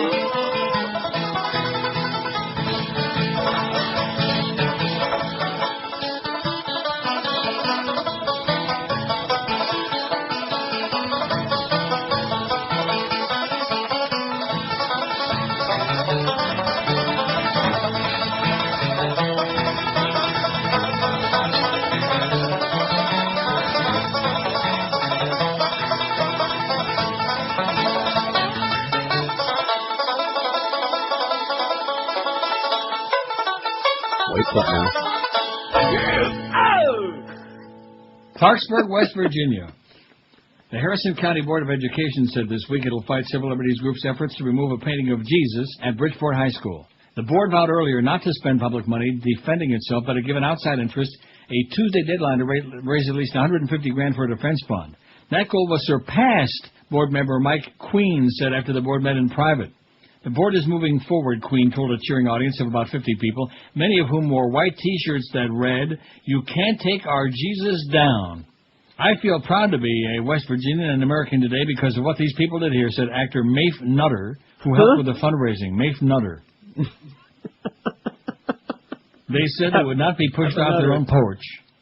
Americans United for Separation of Church and State and the West Virginia ACLU sued in federal court in June, saying the painting, Head of Christ, sends the message that the school endorses Christianity as its official religion. The painting, which depicts Jesus in sepia tones on a large canvas and hangs out. What can brown do for you? Is that sepia or sepia? You choose. On a large canvas and hangs outside the principal's office, has been at the school for 37 years. A guidance counselor left it behind upon retirement. Residents at the meeting said the issue was unify the community. It was just a matter of time that someone came along and tried to take away our freedom, said Eddie Curry, a 1985 Bridgeport High graduate. Barry Lynn, executive director of Washington, D.C.-based Americans United for Separation of Church and State, said the decision to fight the lawsuit could be expensive for the defense. I think they have no chance of convincing a court that a portrait of Jesus in a high school doesn't promote Christianity. Well, he was Jewish, for Christ's sakes. Oops. 129 at QAM. Lobster Fest is back every weekend, man, every Friday through Sunday at the Emerald Coast. Why not this weekend take the whole gang to the best Chinese buffet anywhere in the neck of the woods you are? 3 locations for you. There's an Emerald Coast in Sunrise, Pembroke Pines, and Sunny Isles Beach. Over 100 different items on the menu. In fact, you might want to try them all, especially if you're a real gluten for punishment. Start out with 6 gourmet soups, then go for a New York steak, juicy and delicious, grilled to order just the way you love it. They've got your hand-carved prime rib. There's a sushi bar, all the traditional Asian dishes, jillions of them, as well as a salad bar and even a seal bar. So much food waiting for you at the Emerald Coast, you won't know what to dive in next. And, of course, during the week, their dessert bar is really special, but on the weekends, even more so, because on the weekends, the 40-inch chocolate fountain will make you drool all over your dungarees as you hand-dip your strawberries, marshmallows, cheesecake, and other decadent treats and loads of milk chocolate for dessert. A perfect ending to a major pig-out at the Emerald Coast. And don't forget, you'll never walk out of there with a pounding headache or sweats because they don't use any MSG or cornstarch. They don't use any crap in their cooking, only healthy, cholesterol-free canola oil. Everything is delicious and good for you, too. So bring the whole family to the Emerald Coast. For reservations, call 954-572-3822. 954-572-3822. And don't forget, this weekend and every Friday through Sunday, it's Lobster Fest waiting for you at the Emerald Coast Chinese Buffet. This is Neil Rogers. Rock solid. This is 560 QAM. Sitting at home watching the Cowboy game when I started this. That's not the one I was going to play. Yeah, careful. Oh, here it is. It's the Ron Dion. I'll be damned. You know, gone down the road, stop at Fannie Mae. I'm going to tell old Fannie what I heard her boyfriend say. Don't stop me talking. I'm going to tell everything I know. I'm going to break up the signifier. Whoa, people, somebody's got to go. You know, Neil told Rich, Richie told the bird, and Birdie told Annie, Annie told her mother. Tell her, brother too, don't stop me talking. I'm gonna tell everything I know. The station that delivers presents a Deliverance Weekend. All weekend long, you can qualify by winning video cassettes of the movie Deliverance. What is it you require? We require that you listen to the radio all weekend long. Don't say anything, just move. The grand prize winner will be flown to Dothan, Georgia for a canoe trip for two down the Cohulawasi River, including accommodations in beautiful entries. It's easy to win. Now let's you just drop them things. Just take them right off. It's painted. Take them off. Simply be the 10th caller every time you hear Ned Beatty squeal like a pig. It's a Deliverance Weekend, all weekend long. From the station that gets you where it hurts. Q95. Rectum. 24 till 2. That corn sure is special, though, ain't it? We are going to make 13 out of our votes. I'm going to come back on Tuesday. All right, that's good. We got 1290 right now. 1290 WGVA, Geneva, New York, I believe. I think that was the frequency for WGVA. Isn't that exciting? Man, what a memory. What an unbelievable memory. Scary. Now, Lisa in Homestead says on a fax, has anyone thought that this guy may be in Bangkok is confessing to the crime just to get himself out of jail in Thailand, where he surely would be executed for whatever sex crime he committed there? Something smells fishy here, says Lisa. Well, yeah, I would agree something smells fishy, but he wasn't in jail. Do we know that? Yeah, he was living in some... Didn't you hear what I was... You weren't paying attention before. You're the one supposed to be hanging on every word in these stupid stories. He was living at that place. Do I have to go through and find that again? Oh, no, you don't have to. It's some kind of a resort where they have like a pedophile's delight resort kind of place. I see. That kind of a joint. What do you think Americans go to Thailand for? Thai food. The silk suits? Yeah. Good. Rod Roddy used to go there. Now he's dead. Good some young guy. Some young guy and some young gal. That's what they go there for. God. I'm telling you one thing, though. I look at this guy, and, of course, there's no other story. There's nothing else going on in the world right now. No. Make no mistake. And one word keeps coming to mind every time I see him on there. Blaming. You know what they say about takes one to know one? Mm-hmm. This guy is a screamer. Screamer. But anyway, there we go. Moving along. I don't want to, bog you down with... In June, she died of ovarian cancer, but not before learning that Boulder... I think she was just a patsy. Opium cultivation in Afghanistan, just to show you what a fabulous job the Bush administration is doing in finishing up all these trouble spots in the world. Opium cultivation in Afghanistan has hit record levels, up by more than 40% from last year. Despite hundreds of millions in counter-narcotics money, Western officials have told the A&P. The increase could have serious repercussions for an already grave security situation, with drug lords joining the Taliban-led fight against Afghan and international forces, which is why there's so many more dead Canadian soldiers. A Western anti-narcotics official in Kabul said about 370,000 acres plus of opium poppy was cultivated this season, up from 257,000 acres last year. And, of course, it's still only August, citing their preliminary crop projections. The previous record was 323,700 acres in 2004, according to the UN Office on Drugs and Crime. It's a significant increase from last year. Unfortunately, it is a record year, said a senior U.S. government official based in Kabul, who, like the other Western officials, would speak only on condition of anonymity because he values his life. Final figures and an estimate of the yield of opium rosin from the poppies will be clear only when the... Do you ever play the violin? No, but... Never saw the rosin that you have to smear the bow with? I have. Rosin up your bow. Play that fiddle hard, yeah. Watch people do it often. Will be clear only when the UAID agency completes its assessment of the crop based on satellite imagery and ground surveys. The report is due next month. This year's preliminary findings indicate a failure in attempts to eradicate poppy cultivation and continuing corruption among provincial officials and police, problems acknowledged by President Hamid Ahmastouj Karzai, a Unical stooge. Karzai told Fortune magazine in a recent interview that lots of people in his administration profited from the narcotics trade, like his brother, by the way, and that he had underestimated the difficulty of eradicating opium production. Right. Now what they have is a narco-economy. If they don't get corruption sorted on it, they can slip into being a narco state, the U.S. official warned. Opium cultivation has surged since the ouster of the Taliban in late 2001. The former regime enforced an effective ban on poppy growing by threatening to jail farmers, especially after Colin Powell went running over there with the $27 million as a reward to help eradicate the poppy growing. Remember that? Oh, yeah. May of 2001. And we got rewarded 4 months later with bada bing on 9/11. $27 million. Wonder how much of that $27 million went to those 19 slime balls, or whatever word they used before. Bad people. That's what I think it started with that. We got 1,300 votes yet, or what? This is 1294. We'll get there. We got 19 minutes to go. 1294. Aren't you impressed? Moderately. I'm real impressed, and I'm very depressed that you admit to watching Dog the Bounty Hunter. Hey, everybody in the studio did. Well, what does that mean? You and Josh watches that show too? I've seen it, yeah. Well, I think you ought to be pretty proud to be there with that guy, Dog the Bounty Hunter. It's Hulk Hogan? Yes. Well, if you look at that picture, it's like all blurry and black. Well, you got to click on it, I don't want to click on it. When you click on it, it makes it bigger. Don't you know? Yeah, that's what I heard. That's what this guy in Thailand said. 142, in fact, they said he's a little cliquish, or he's a little clannish. Maybe that's an Aintree they're a little clannish, you think? A little bit. Aintree. Now, what about the Kahulawasi River? Is there such a place? No, I'm going to have to look that up now. Yeah, how are you going to spell that? Kahulawasi River. Oh, just like it sounds. I just can't wait to see how you spell that. When you spell an Aintree. In fact, you know what I did? I Googled A-N-T-R-E, and it says, did you mean Aintree?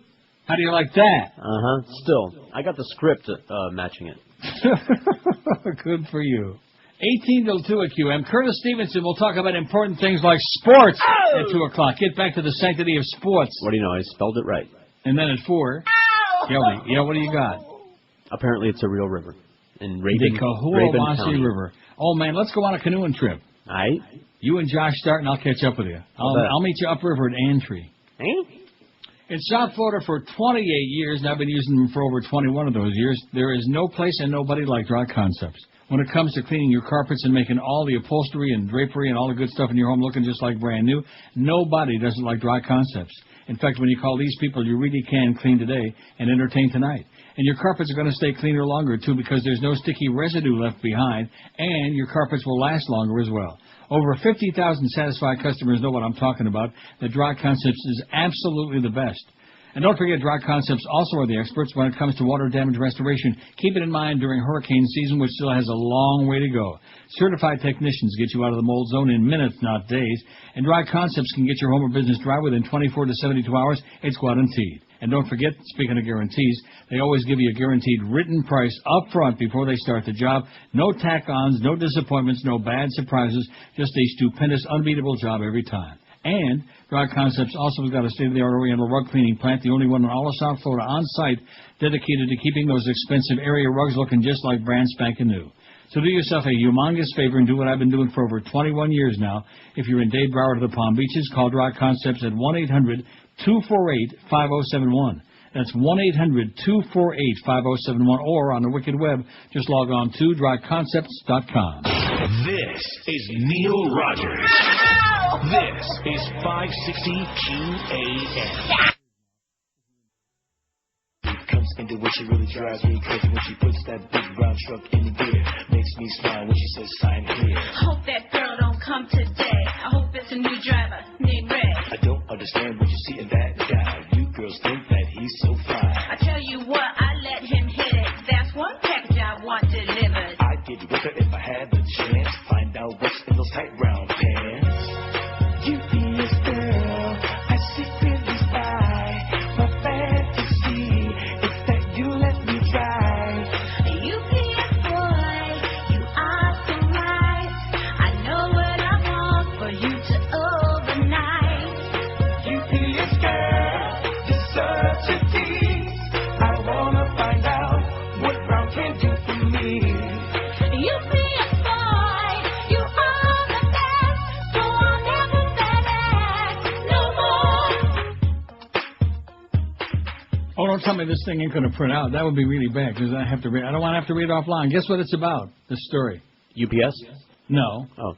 JonBenét? That's it. Oh, God. Well, while we're waiting for that to percolate, former Pittsburgh Steelers star Lynn Swann didn't put so much as a dent in Governor Ed Rendell's lead among Pennsylvania voters over the past 2 months, despite his stepped-up campaign in the race for governor. And you know who was on with Chris Matthews last night, touting this guy, touting Lynn Swann? Tom Ridge. Oh. Remember Tom Ridge with the Visqueen and the duct tape? Rendell led Swann 54 to 34%. 20-point lead in the latest Quinnipiac University poll of registered voters. Little change from a June poll that found it was 55 to 31, 20-fold. Now it's just 20. The Democratic governor also had stronger support within his own party than the challenger. 81% of Democrats said they favored Rendell, while 61% of Republicans said they were backing Swanee. Swann could get a lift, let's see, what's the date of this? Oh, last night, President Bush headlined a fundraiser for the NFL Hall of Famer in Lancaster, the Hall of Flamer. Think that's going to make a difference? No. Lynn Swann, who the hell are you kidding, man? Here's the JonBenét thing. Not that we want to hear any more about that. Murder case 2 months after her mom's death. Larry King Live, tonight, 9 Eastern. What a surprise. Larry King even is going to be talking, probably with a panel, wouldn't you think? A panel? With a panel. Uh-huh. Channel 9 News legal analyst in Denver, Scott Robinson, believes there are still too many questions about the suspect, John Mark Karr, to feel confident about conviction. And by the way, there is no such place as the Coolawasi River. Okay. What did your Google search tell you? I left the page open. Rabun County, Georgia, history. Really? How the hell come you found it and I didn't? Maybe we're spelling it different. Right?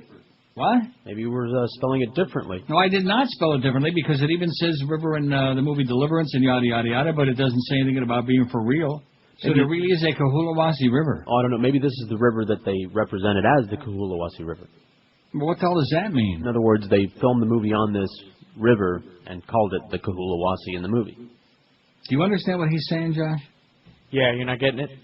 In this particular case, when you have an uncorroborated confession, I think it's good to be cynical and skeptical, Robinson said. The suspect seems to be ducking questions about how his connection to the Ramsey family works, how the little girl came to be in the basement with him in the first place, yada, yada, yada. Robinson believes one thing is clear. This is the biggest development in the case so far. Wow. God, am I impressed. So anyway. The actual river is the Coosawhattie River. See, I told you there was no such place as the Coolawasi River. Represented as the Coolawasi. I see. See, when you dig a little bit deeper, man, don't just look on the surface. Dig a little bit deeper. You know what I'm saying? No. How do you do that? Kind of like your rectum. That's right. This is either the break we've all been waiting for or the biggest hoax that's ever been perpetrated in the JonBenét Ramsey case, a case that's had its share of wacky people involved in it, he said. However, DNA evidence could make this an open and shut case in a very short period of time. If they can tie Karr to the Ramsey home or any of the physical evidence at the scene, the case is pretty much done and over, he'd be saying. These days, you can get a presumptive DNA test done in a day if you have good tissue, and certainly a definitive result in a week. So we'll know pretty soon if there's a DNA match. The problem Robinson is concerned with is what happens if the DNA evidence is inconclusive. I think O.J. done it. His father says this is a young man who became obsessed with the case and wrote about it for a college paper. That sets the stage for a potential defense that Karr didn't commit the crime, he's just obsessed with it. With all, will the various issues with compromised evidence and crime scene have a major impact on the outcome of the case? Robinson believes it may help the prosecution as much as it can help the defense. It's a sword that cuts both ways, he said. For those advocating his guilt, perhaps that's why his DNA was not found at the scene, because the scene was hopelessly compromised in the first few moments of the investigation, which was botched so badly. When asked if he believed the day of an arrest would ever arrive, he responded with conviction, "Never, ever. It's an extraordinary development, Robinson said. What we're looking here is either the biggest break ever in a case or the biggest hoax since the young girl's body was found." And by the way, she is still dead. And Fidel, well, soon. Very, very soon. How's that poll coming? 1,315 votes, man. Oh! God, I can't believe it. It is shocking. What a development. Which of these people, places, or things do you care about least? We could have put the Coolawasi River on there, but it's too late now. Sure. American Idol 210, or we could have put Antry. Celebrity Poker 184. Those two seem to be leading the way. Britney Spears 167. Boy, how the mighty have fallen. She's fallen on it more than once. Lance Bass 146. Hey, Lance. You fairy. Religion 115. JonBenét Ramsey 64. But that number, I'm telling you, that number is going to go down because they'll become immersed in this. You'll see. They'll become obsessed. I hate this poll, only 62, 4.7%. Fidel 62, he's dead. You hear about Catherine Harris's plane? No, what about it? You don't want to know. I saw her with a possum there. She was playing possum on the internet. Mel Gibson 53, Israel 48, Florida Panthers 40. All those Jewish hockey players. Terror Alerts 39, Shaq 32, Gerald Ford, you know how many he's got? About 30, man. Miami Dolphins 25, Florida Marlins 22, Iraq only 11, and politics solamente cinque. This is Neil Rogers. Soltanto cinco. Well, get it straight. 560 QAM. Neil God.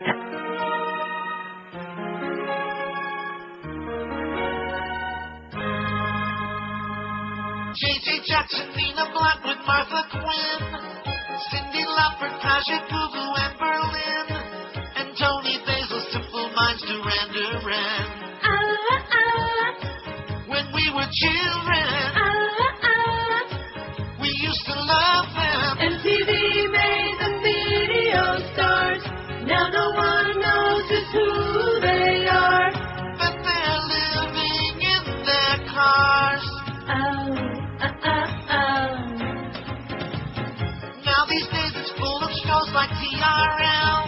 And if you ask me, MTV has gone to hell. I wish they'd bring back Men at Work in the motels. What happened to them? I really miss them. MTV made them video stars, but their careers didn't go far. None of them could play guitar, 'cause wearing spandex was much less hard. Those 80s haircuts were bizarre, like Flock of Seagulls and John Karr. Where are the video stars? MTV made them video stars. MTV